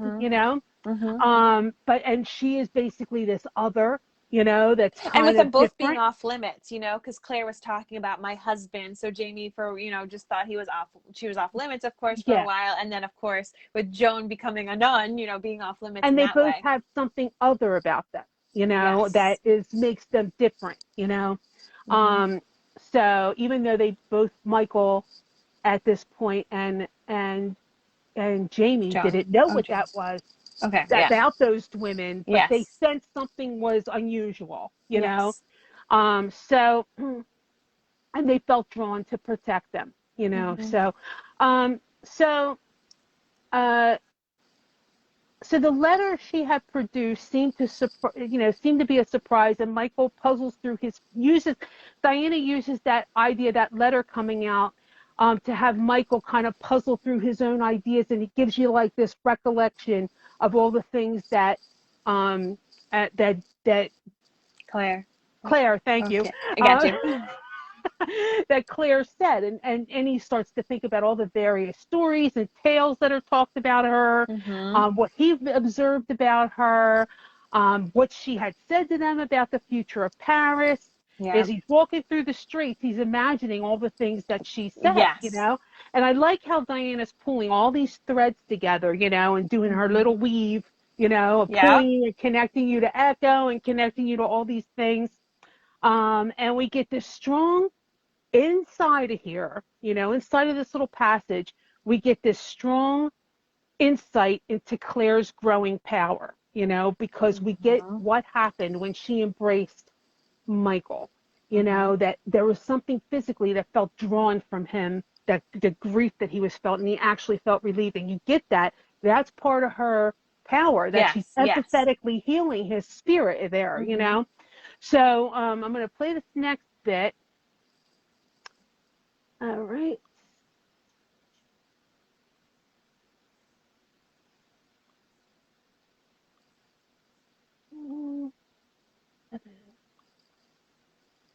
Michael had dismissed his carriage and wandered restlessly about the city after leaving Joan at the convent, not wanting to go home. He hoped they would be good to her, hoped that she'd made the right decision. Of course, he comforted himself, she would actually be a nun for some time. He didn't know quite how long it took, from entering as a postulant to becoming a novice to taking the final vows of poverty, chastity, and obedience. But at least a few years. There would be time for her to be sure. And at least she was in a place of safety. The look of terror and distress on her face as she shot through the gates of the convent still haunted him. He strolled toward the river. Would I repeat where that? The evening Sorry. light glowed on the water like a bronze mirror. The deckhands were tired, and the day's shouting had died away. In this light, the reflections of the boats gliding homeward seemed more substantial than the boats themselves. He had been surprised at the letter, and wondered whether that had anything to do with Joan's distress. He'd had no notion that his uncle's wife had anything to do with le couvent des anges, though now he'd cast his mind back, he did recall Jared mentioning that Uncle Jimmy had worked in Paris in the wine business for a short time, back before the Rising. He supposed Claire might have met Mother Hildegarde then, but it was all before he was born. He felt an odd warmth at the thought of Claire. He couldn't really think of her as his auntie, though she was. He'd not spent much time with her alone at Lallybroch, but he couldn't forget the moment when she'd met him, alone at the door, greeted him briefly, and embraced him on impulse. And he'd felt an instant sense of relief, as though she'd taken a heavy burden from his heart, or maybe lanced a boil on his spirit, as she might once on his bum. That thought made him smile. He didn't know what she was. The talk near Lallybroch painted her as everything from a witch to an angel, with most of the opinion hovering cautiously around fairy, for the old ones were dangerous, and you didn't talk too much about them. But he liked her, and so did Da and young Ian, and that counted for a lot. And Uncle Jamie, of course, though everyone said, very matter-of-factly, that Uncle Jamie was bewitched. He smiled wryly at that. Aye, being mad in love with your wife was bewitchment. If anyone outside the family kent what she told them, cut that thought short. It wasn't something he'd forget, but it wasn't something he wanted to think about just yet either. The gutters of Paris running with blood? He glanced down involuntarily. And the gutters were full of the usual assortment of animal and human sewage, dead rats, bits of rubbish too far gone to be salvaged for food even by the street beggars. Even that sounds gross. He walked, making his way slowly through the crowded street, past La Chapelle and the Tuileries. If he walked enough, sometimes he could fall asleep without too much wine. Oh. So, I love how both Claire and Jamie are like still like all woven through this story, even though they're completely absent from the story, you know. And I also like hope that Michael heeds her warning, you know, that he gets the hell out in time for this. I mean, did you actually get a chance to look at that little? It was like an 8-minute little video on the French Revolution. Yes, yes. I'm telling you, that was some serious. Like I hadn't really know. I didn't. That's like one area I don't know much about. But wow, you know, like it's like, I mean, it was like unbelievable, and he better get his ass out. His little cute little redheaded ass better get out of town. You know, he better have a sit down with Jared and say, "Look, dude, we need to pack our crap and go." You know, yeah, let's wrap it up. Move somewhere.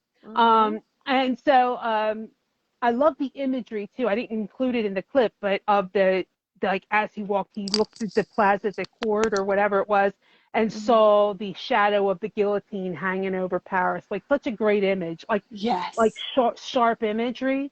So what did you think of that empathic healing that Michael experienced in Claire's embrace? It was interesting to hear that from his perspective, like what he felt from her. You know, I mean, that sense of healing. We've been in Michael's perspective and feeling all this grief and sadness and loneliness, to be able to kind of read something that was calming was really, really a lovely different take. And like you said, just kind of giving different perspectives of Jamie and Claire that we can see through Michael's eyes. It's just neat, and it's neat to read. You know, we're so frequently in Claire's perspective when she's with loved ones or patients or things like that, to kind of hear about the healing from her point of view, I guess, and just to kind of experience it with Michael and how he feels about Claire, just the rumors about Claire, even like all of that swirling in his mind about this woman was a neat thing. And he really liked her. We just recently did that book, and that's toward like the back part of the book, and we noted it when we read it, and you know, it was like the way it was structured was something like, you know, you know, he's like, oh, so you're Claire, you're my Auntie Claire, and she's like, oh, you've heard about me, huh? He's like, yeah, you know, she says, I've heard everything from this to that, you know, it depends who you ask. That's what he said. It depends who you ask. and so she like looked at him and she saw the sadness and she gave him a hug, and then he leaned back and he's like, my God, they're right. That was what he said to her, you know, when she hugged him, because he immediately felt something from it, you know. So I just think that's so cool, and it lets us know her haired power is coming into play. Yes. Because she doesn't recognize it like as a thing, you know. No. So Joan has her dinner with Mother Hildegarde, and she delivers Claire's letter, and even though Joan couldn't remember how to say stepmother in French, instead she says the letter is from the wife of her father. And it leads Mother Hildegarde to believe that Joan is the daughter of my good friend Claire. And Joan is unable to clarify because her nerves. She has crappy French. And she's a bit Sassenach wasted. You know what I mean? So between all three, she just says the hell with it. And she worries that she's going to be a sop before she takes her vows. I love Joan's in her voice. You know, it's so cute.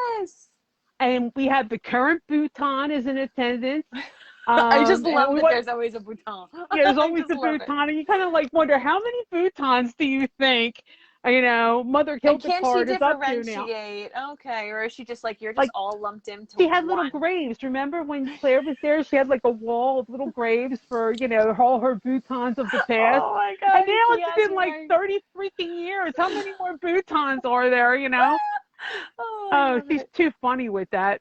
Anyway, so after dinner, her spirits feel a little lifted. Joan tours the convent with Sister Eustacia, visits the garden, chapel, stables, and she's going to tour the hospital the next day. She's excited that she's going to be schooled in music.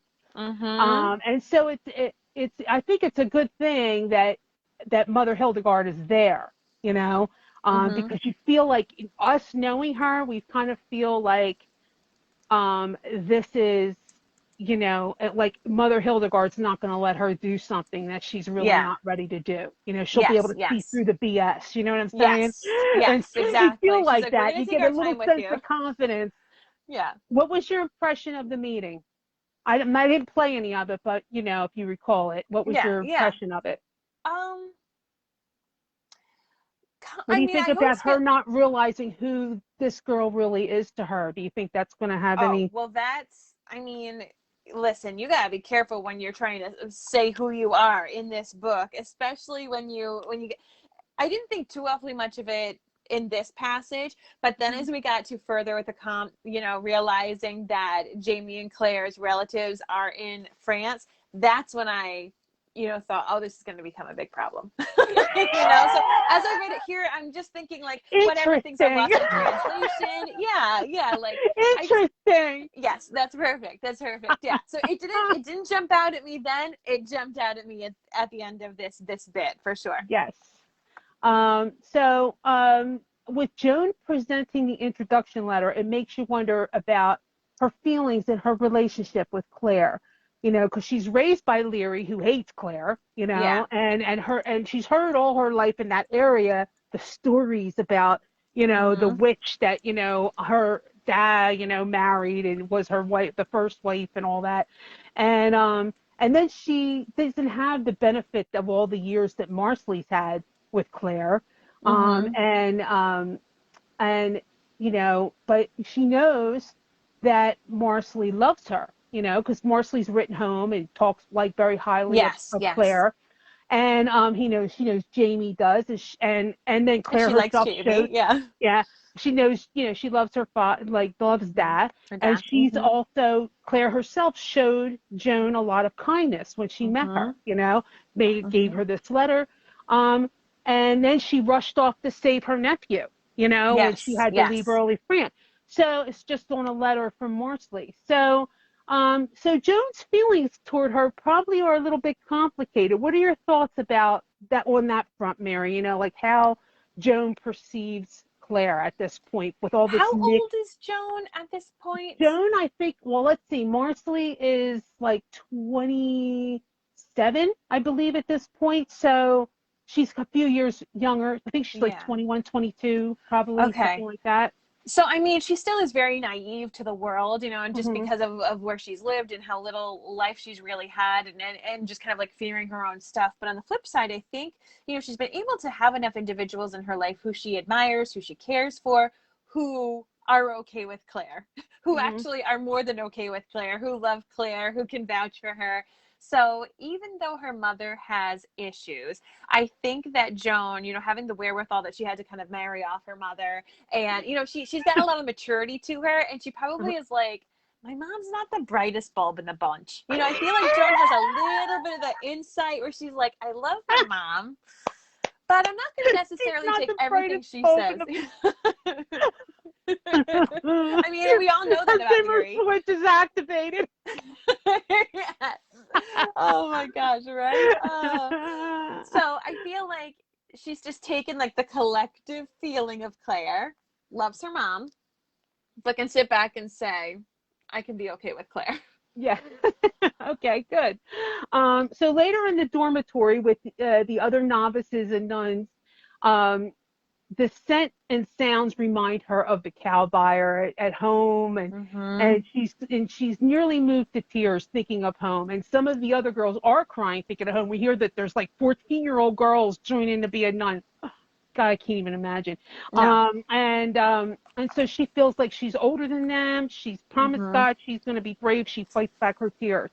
And she already kind of loves the atmosphere of the convent, the spiritual discipline and the devotion and the unity and all of that stuff, the beauty of the chapel. And she's excited she's going to be trained in music. And she's thinking of these things, and it's distracting her from all her problems at the moment. The voices and the visions have been quiet since she arrived. Yeah. The She's new like, maybe it's all going to stop now. I'm here. All of her voices have like quieted down.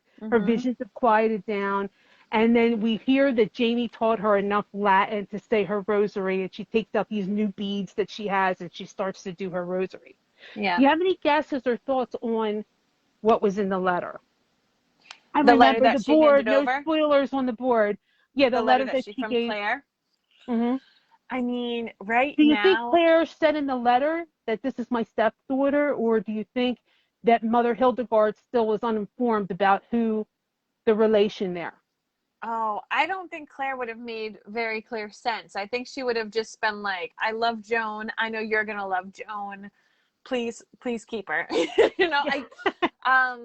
She's a I lovely feel, girl and, good I feel like, spirit, blah, blah, blah. yeah, I don't think Claire would have, I think Claire would have thought Joan would have said, Claire is my stepmother. Mm-hmm. And Claire might have written some niceties to Mother Hildegarde. You Mm-hmm. know, you're one of my favorite people in my life, and I feel like Joan and you would get along very well. I think she'd be more writing about why she thinks Joan is a good fit, more Mm-hmm. than here's my relationship with Joan. So I don't think that that is necessarily clarified. Okay, yes, okay. And so we end with Michael. We end the Michael and Joan POV chapters with Michael going to work with a headache and a hangover. And Jared doesn't comment. And Michael wishes that Jared would yell at him a little because everybody's tiptoeing around him. Yeah. And is careful of him. And he says it's like a wet dressing on a wound, keeping Lily's loss open because everybody's just kind of, being tippy-toe around him constantly. And I Mm-hmm. kind of love, and he says, their care kept the wound. It says, everyone still tiptoed around him, careful of him, and like a wet dressing on a wound, their care kept the wound of Lily's loss open and weeping. I really love the imagery there, that the way it's written, it's I'm a lot glad of you like, loved that imagery because it made me want to vomit.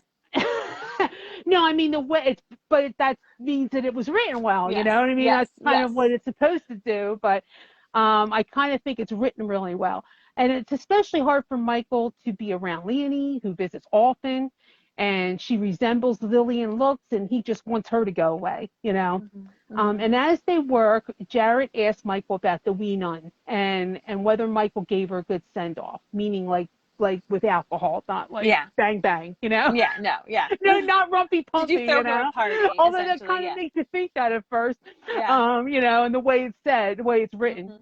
Mm-hmm. And so Michael doesn't even want to think about her. He's like, I didn't want to think about Sister Gregory right now either. And Yeah. so why do you think he says that? Why do you think he doesn't want to think of her? And he's already calling her Sister Gregory in his head, Because it's just another loss. You know, he doesn't even know how often he's going to see her. He's had to, say Mm-hmm. goodbye to her too. Yeah, it's true. And then Jared gives Michael the business for mixing wine and rum punch and asks Michael about the barrel of whiskey that he had brought up from the docks. And Michael tells him that it's the Ian Alistair Robert McLeod Murray Memorial Whiskey, and it was made by Ian and Jamie this past Yeah. winter. And Jared expresses great sympathy about Ian, and he knew them both as young lads. Yes. But when he came to be a mercenary in France, like he stayed with Jared a little before he went off to it. So Jared said he's been thinking about doing something since Michael went to Scotland, and we end the section without really being informed totally of what that's going to be. So how awesome was it that Ian and Jamie got to make whiskey together before Ian passed away? I kind of love that, I do too. like a little project that they got to do together. Any thoughts on the Joan and Michael sections before we switch to the comp? We only had 2 parts with the comp, but they were packed with a punch of information. So I think we've covered it. I think that they feel drawn to each other and he feels protective of her. Do you want to read 1 or 2 comments from the board before we switch over? Because I don't have the thing. I can't see it. But anything that jumps out at you that would be a good one to read? Let me pull it back on up. Oh, I'm sorry. I thought that you had it up. I did for a little bit, and then Okay. Yeah. I see one here. Julie says, "Gosh, I always." Oh, it just went away. I'll pull them on up. I'm right there, so I could do it. Okay. Come back. I just don't want to like let them think I've forgot about them. Oh no. They know we're here. It's my Facebook was getting a little wonky on my computer, so I had to. You know how it happens. No. Julie says, gosh, I always thought Claire would give her some herbal education updates to help her pregnant whores with other new medical information. And she came back with and catch up with the family type stuff and Joan is family. So please look out for her. So she's saying, you know, maybe she'd be sending more letters like use this, use that. Yeah. So we open, we're at the Comte Saint Germain storyline. This was the doozy, you know. We open with the Comte heading into the chalk mine where his hoard of treasure is near the time portal, which notice is again underground. Now this is the third portal / semi-portal that we have seen that's below ground. And we saw the one in Abindawe that was in like a cave. Yeah. We have the tunnel that Jemmy's stuck in. Yeah. And now, which is like kind of a semi-portal. You know, it's not quite strong enough, but it's there. And now we have this one. So it's interesting because it doesn't always have to be like a ring of stones. You know, we're seeing now a couple of instances of that. And so the stench is like still carrying across the city, and he can still smell it as he approaches these mines. And Rakosi tries to cover his face as he enters the chalk mine beyond the cemetery, and he hopes the stench and the rumors of the mine being haunted will be enough to prevent investigation of any lights and activity in the mine shafts that he's going to have. So I'm going to play this quote.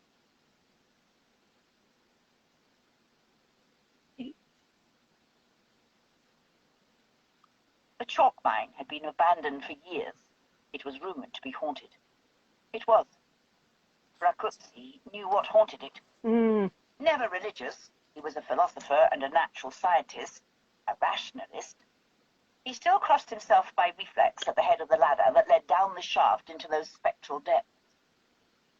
At least the rumors of ghosts and earth demons and the walking dead would keep anyone from coming to investigate strange light glowing from the subterranean tunnels of the workings, if it was noticed at all. Though, just in case, he opened the burlap bag, still redolent of rats, and fished out a bundle of pitch-blende torches and the oiled silk packet that held several lengths of cloth saturated with salpetre, salts of potash, blue vitriol, verdigris, butter of antimony, and a few other interesting compounds from his laboratory. He found the blue vitriol by smell and wrapped the cloth tightly around the head of one torch, then, whistling under his breath, made 3 more torches, each impregnated with different salts. He loved this part. It was so simple and so astonishingly beautiful. He paused for a minute to listen, but it was well past dark, and the only sounds were those of the night itself. Frogs chirping and bellowing in the distant marshes by the cemetery, wind stirring the leaves of spring. A few hovels sat a half-mile away, only one with firelight glowing dully from a smoke hole in the roof. Almost a pity there's no one but me to see this. He took the little clay firepot from its wrappings and touched a coal to the cloth-wrapped torch. A tiny green flame flickered like a serpent's tongue, then burst into life in a brilliant globe of ghostly color. He grinned at the sight, but there was no time to lose. The torches wouldn't last forever, and there was work to be done.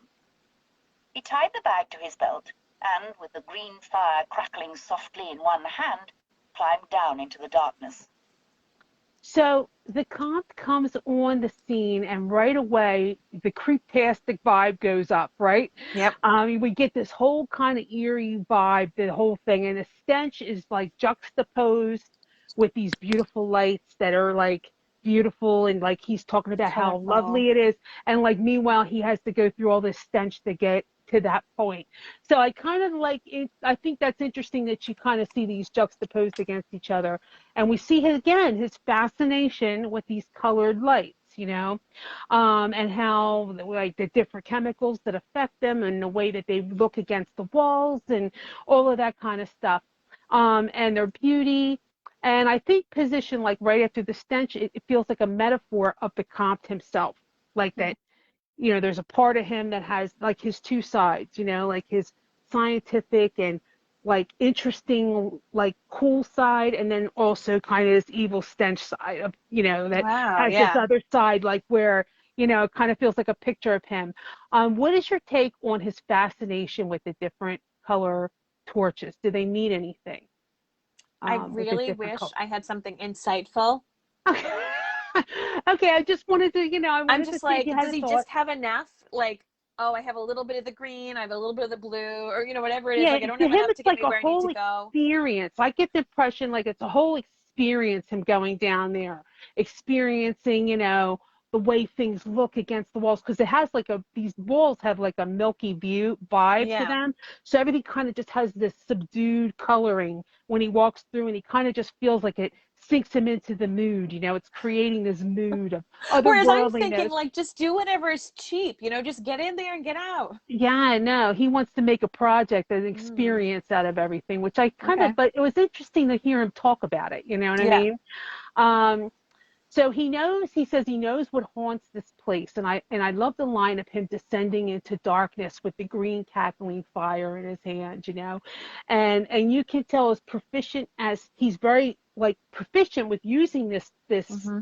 portal, like he's done it a lot, it Yeah. seems. But it still freaks him out a little bit. Hmm. And Diana really draws you in with this scene. I mean, I just love the Yes. way it's written. Wondering what the hell is he like? You don't really know what he's doing yet. No, Like what is he no. going into this thing for? And you're just kind of going down with him as he goes in. And Hmm. he wonders if this is what death is like. And just the writing through this whole POV is very striking, I thought. Yeah. So we'll get to this next one. And The dull white walls glowed soft, eerie under the green light, and the passage yawned before him, black as a murderous soul. Even knowing the place as well as he did, and with light in his hand, it gave him a qualm to walk into it. Is that what death is like? He wondered. A black void that you walked into with no more than a feeble glimmer of faith in your hand. His lips compressed. Well, he'd done that before, if less permanently.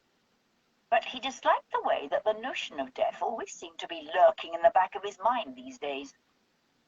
The main tunnel was large, big enough for two men to walk side by side, and the roof was high enough above him that the roughly excavated chalk lay in shadow, barely touched by his torch. The side tunnels were smaller, though. He counted the ones on the left, and despite himself, hurried his step a little as he passed the fourth. That was where it lay. Down the side tunnel, a turn to the left, another to the left. Was it Widdershins, the English called it, turning against the direction of the sun? He thought that was what Melisande had called it when she'd brought him here. so he hurries past the fourth side tunnel where the portal is. We find that out. Hmm. So we think, okay, that isn't where he's going. Yeah. And we find out that Melisande, aka Galus, showed him this place, Hmm. and how to get there, which means a few things. That, like, you got to look at the sub level of everything that's being said here and what that tells us. And so that means a Oh, few things. One, what happened? sorry, Blake just came in and scared me. I need the charging cord. Which one? I Um, wanted that. I'll message hey, Blake. you. Sorry. Hi, Blake. So it means a couple things. One, she knew for sure that he's a time traveler to show him this portal. She had to know what he was, right? Two, that she must have revealed what she is to him as well, because why else would she show him this? And that three, that she explored this place herself to be able to tell him about this. So it Hmm. kind of like opens a mind's eye a little on Galus too, and what her whole role in all this is. It's I wonder, crazy. It's crazy to see her like interworked so much. yes. And so I wonder, Mary, if he had any idea about time travel before he met Melisande, or do you think that she taught him everything he knows? Like, what are your thoughts about Melisande being the one to show the Comte this? Um, What do you think? that is a really good question. He had some good knowledge. I don't think she showed him everything, but I think that they were a really compatible kind of couple where it's like, well, let me tell you this. Oh, and I can like fill in some different slots. Being the fact that she's from the future, she obviously had a lot of other things that she could bring to the table. Mm-hmm. But I think he's tried his own things. He's tried his own experiments, so he might be able to enlighten her in different ways. I think that maybe she brought him there to see if he hears it, like to kind of give him a test. And then once Ooh. she saw that he could, like she kind of gave him, because she knows like all about how his, maybe she picked up things in his grimoire that Yes. like clued her in that maybe he found that. You know what I mean? Mm-hmm. And Yep. so I gave her like a thing that like she's going to be the one to show him that. You know what I mean? Yes. So that could be too. I mean, I'm just kind of thinking of how it all played out. I also like the note about the Widdershин turns, which means like going anti counterclockwise. Okay. When you Mm-hmm. turn left. And whenever you see that in the Celtic culture, it always involves casting evil away or moving something bad out. It's kind of a sign of negative energy. Mm-hmm. And so it also means like turning back. So it kind of gives you the idea of going back in time, that you've got to make all these left turns to get to this Oh, that's portal. I wild. kind of Yeah. like that. Okay. Um, and so he's headed for the sixth tunnel, we find out, and he talks about these drawings that are in these tunnels. And I just want to like read this little quick thing because I didn't want to make a clip out of it. It's a little too short. He says he knew his way, but even so, it was well to leave landmarks because he had dropped his torch thing there. And he said, here in the realm of everlasting night, the mine had deep rooms, one far back that showed strange paintings on the wall of animals that didn't exist, but had an astonishing vividness as though they would leap from the wall and stampede down the passages. Sometimes, rarely, he went all the way down into the bowels of the earth just to look at them. What are your thoughts on that? Like, do you think there's any significance to these drawings? I mean, it seems like an odd thing to bring attention to. So I'm Yeah. curious what you think.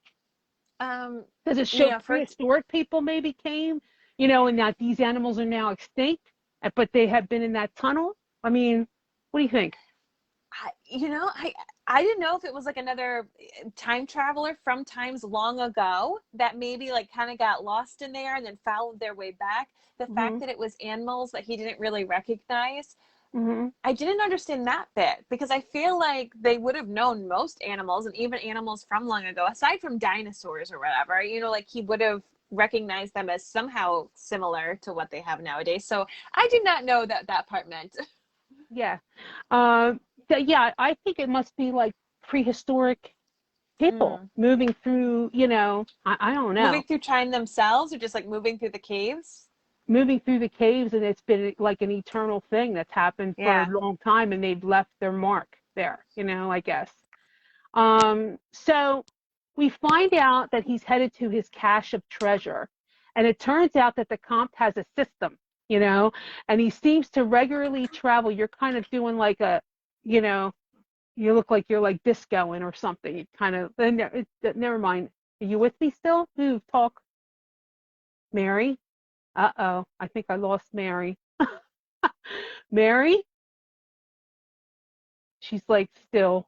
Okay, well, I don't know what to do. I'll just talk to you guys and hopefully she'll come back. Um, she said she'll be right back. I think that's her saying that. So okay, okay. Um,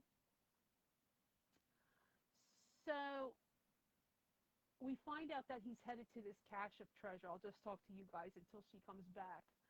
And her phone died. Okay. And so it turns out that the Comte had a system, and he seems to regularly travel, stealing and acquiring precious treasures on his way.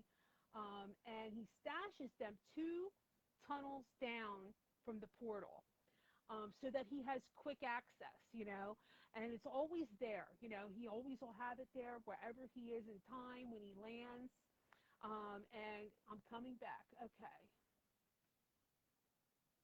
Oh, whoa.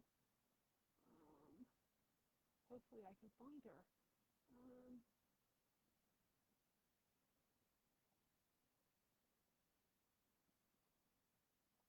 where is she?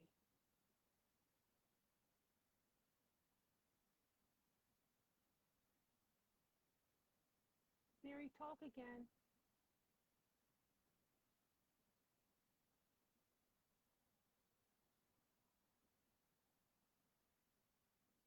Come on. Let me see if I can find her up here.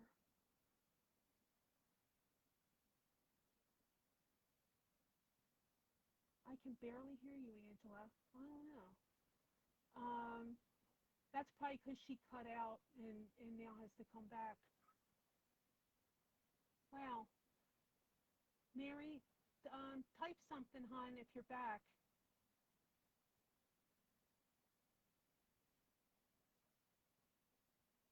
Mary. Oh, trying blown Blake's phone. Okay.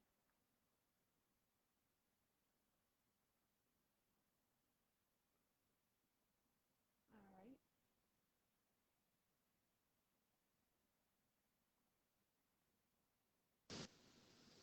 There she is. Hello? Hello. Hello. Okay. Now I'm on Blake's She's phone. called Mary. She's called Mary Hughes. I'm saying she's called Melisande because that was her alias in France. That Dougal gave her that when he smuggled her into France. He gave her this new identity, so that's her name as she's known in France during the Rising. Um, so you square now, Mary? We're almost done anyway. So he has this thing like 2 tunnels down from where he lands in the portal, so it's always there no matter what time he's in. He has this like little go bag ready to go, with treasure and jewels and everything in it.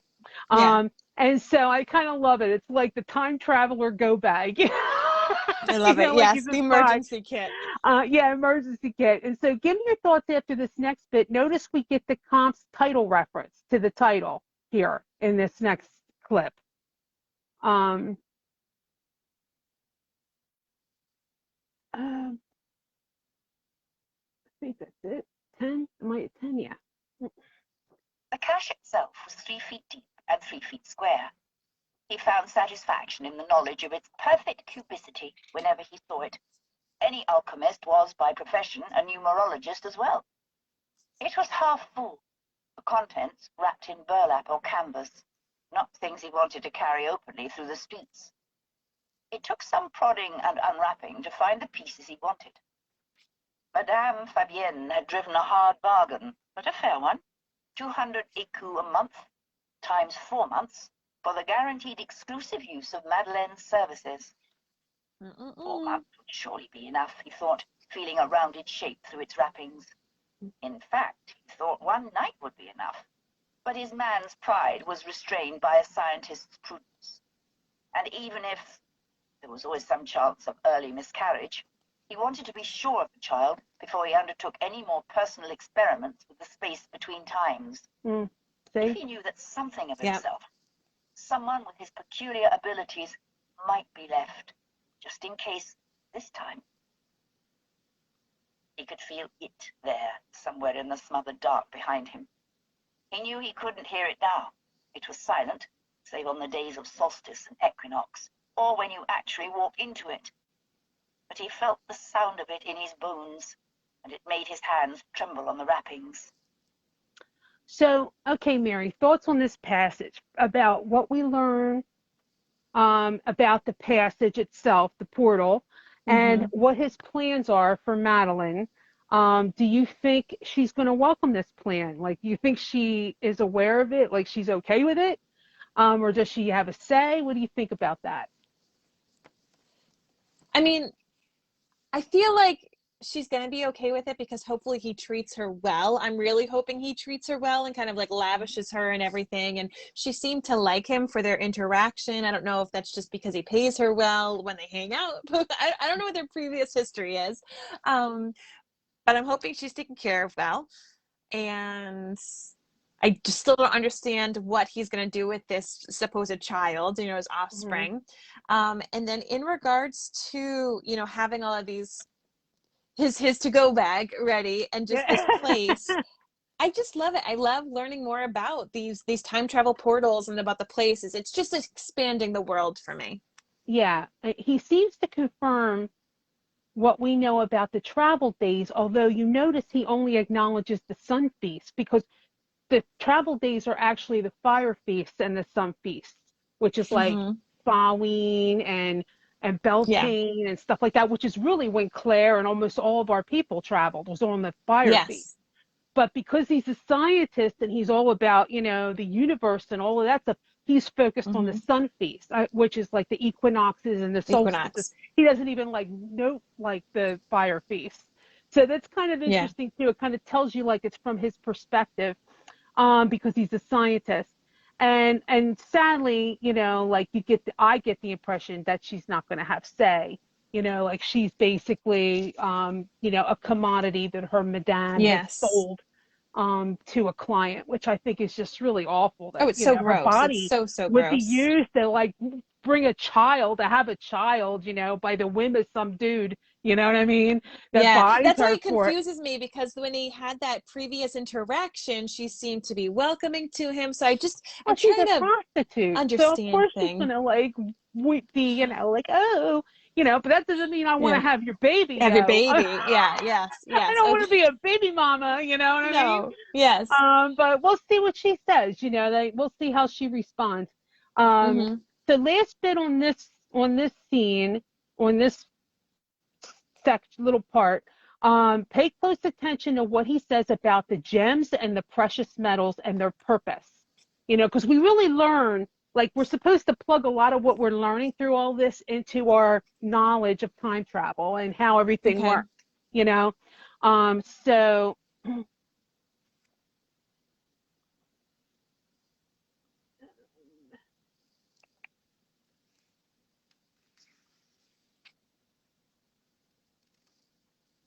Gleam of silver, of gold.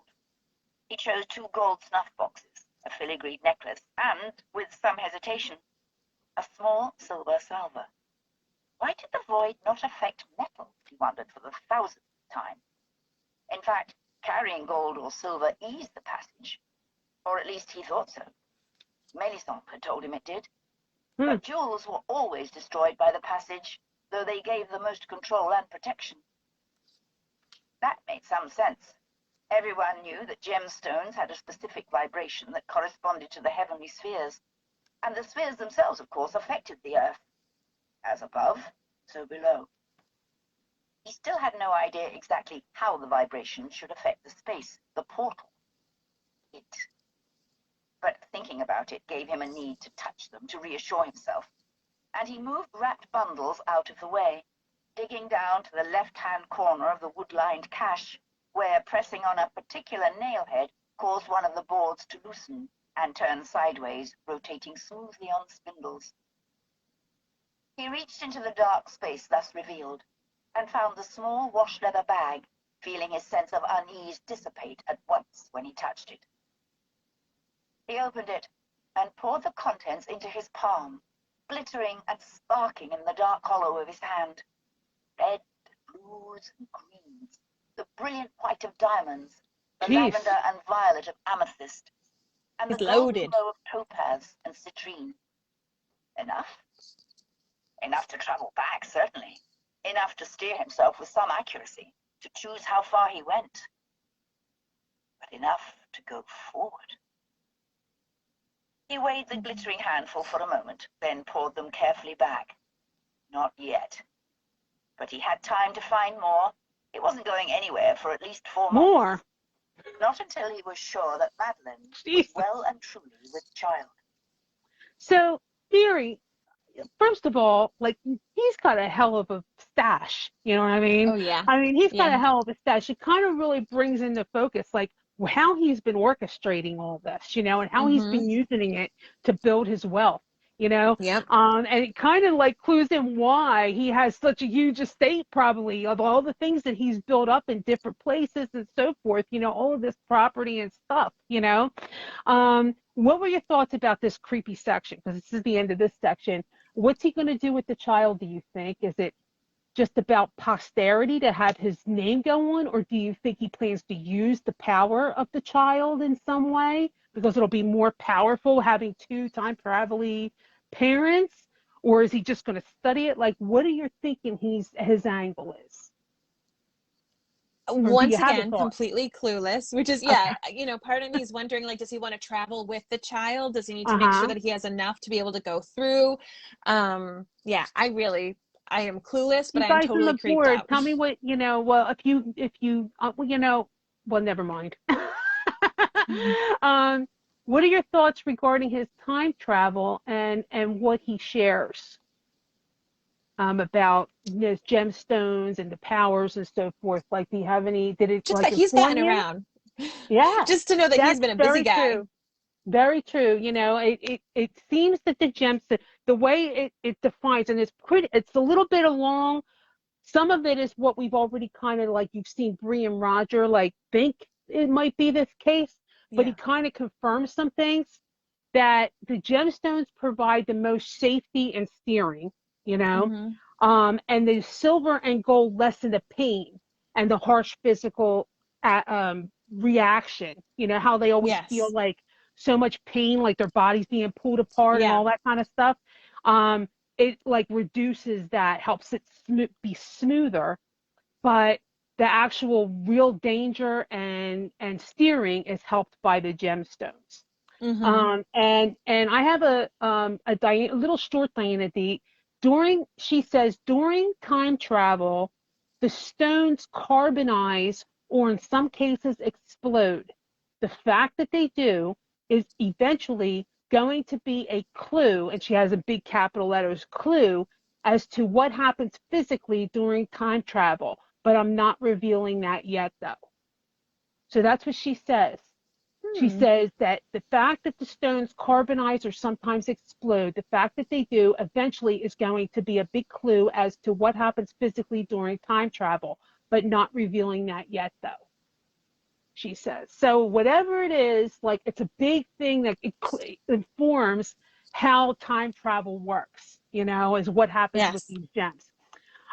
So this last bit, the Comte takes his little hoard of stuff that he took, and Mm-hmm. he's going to sell a piece, and he's only bringing the one piece, so you get the idea that he's going to a few places and bringing different pieces to different places, so it doesn't look like he's bringing this big hoard to one spot. And whoopsie, he grabbed the wrong piece from his hoard. And, and the Comte has this whole system, and it turns out that this piece is from a much more recent time than what he planned. So we have our next clip, and we only have one more after this, and we're done.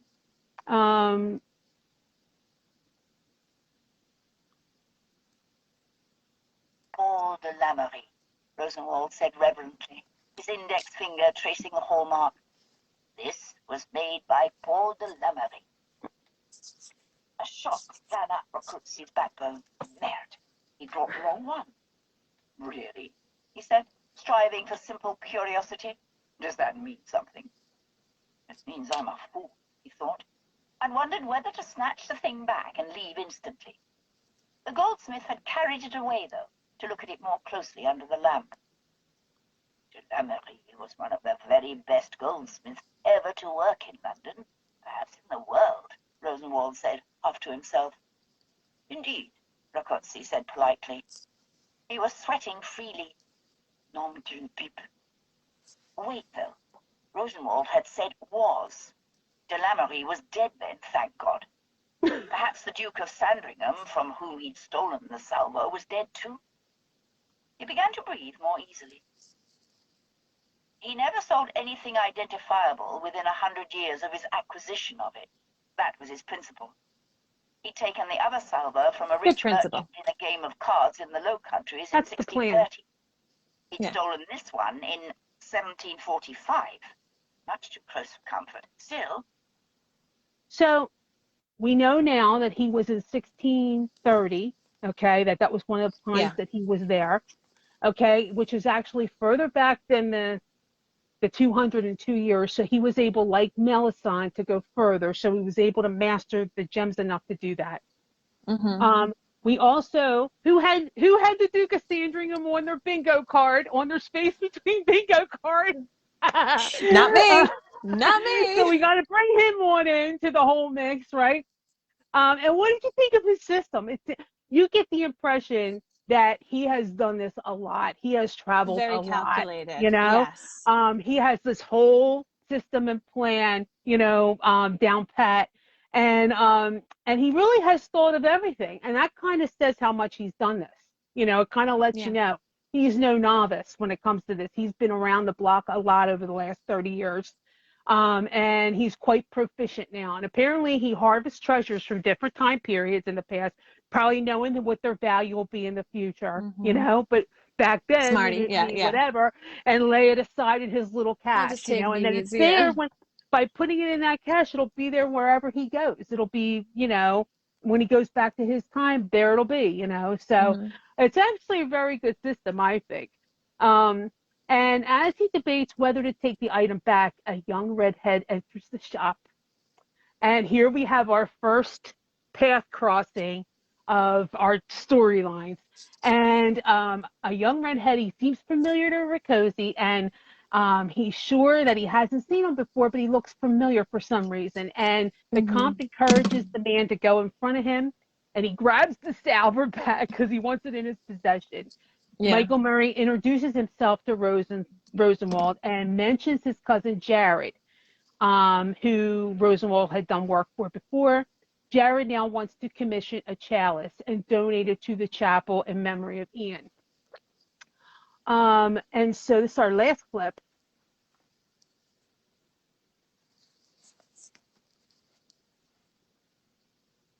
A chalice, Murray was saying. The paper laid flat on the counter. From the corner of his eye, Rakutsi could see that it held a list of names. It's a presentation to the chapel at Le Couvent des Anges, to be given in memory of my late father.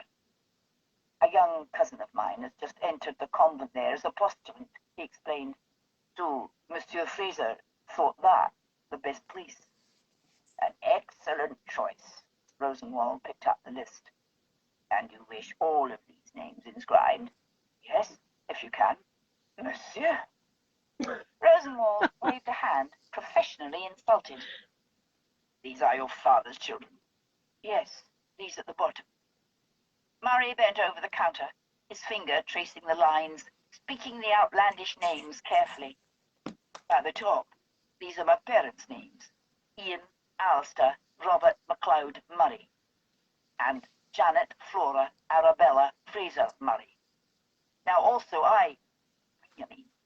we want these two names as well. James Alexander Malcolm Mackenzie Fraser and Claire Elizabeth Beecham Fraser. Those are my uncle and my aunt. My uncle was very close to my father, he explained. Almost a brother. He went on saying something else, but Rakutsi wasn't listening. He grasped the edge of the counter, vision flickering so that the nymph seemed to leer at him. Claire Fraser. That had been the woman's name, and her husband James, a Highland lord from Scotland. That was who the young man resembled, though he was not so imposing as... But that Dame Blanche, it was her, it had to be. And in the next instant, the goldsmith confirmed this, straightening up from the list with an abrupt air of wariness, as though one of the names might spring off the paper and bite him. That name, your aunt Sheepy. Did she and your uncle live in Paris at one time? Yes, Mary said, looking mildly surprised. Maybe 30 years ago. Only for a short time, though. Did you know her? Not to say I was personally acquainted, Rosenwald said with a crooked smile. But she was known. Known. People called her La Dame Blanche. Murray blinked, clearly surprised to hear this. Really? He looked rather appalled. Yes, but it was all a long time ago, Rosenwald said hastily, clearly thinking he'd said too much. He waved a hand toward his back room. If you'll give me a moment, monsieur, I have a chalice actually here, if you would care to see it. And a pattern, too. We might make some accommodation of price if you take both. They were made for a patron who died suddenly before the chalice was finished, so there is almost no decoration. Plenty of room for the names to be applied, and perhaps we might put the aunt and uncle on the pattern.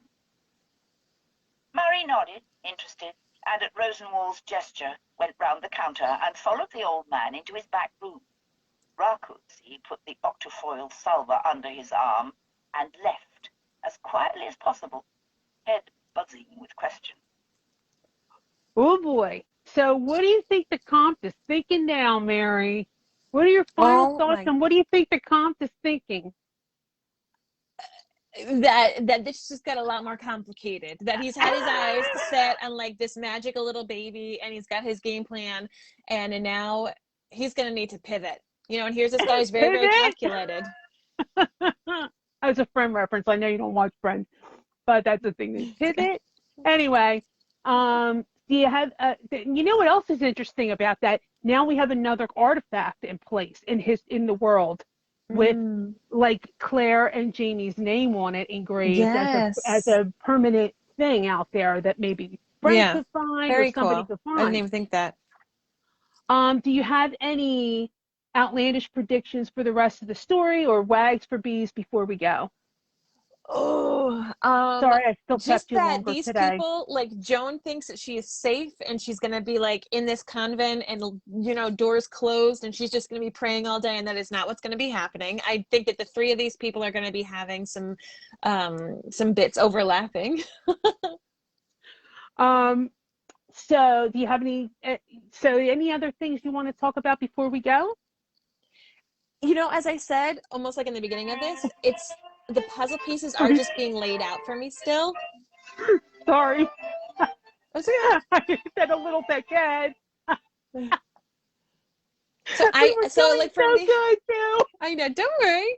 Yeah, for me, it's like I haven't been able to put those puzzle pieces together yet to make those assumptions or to make those theories.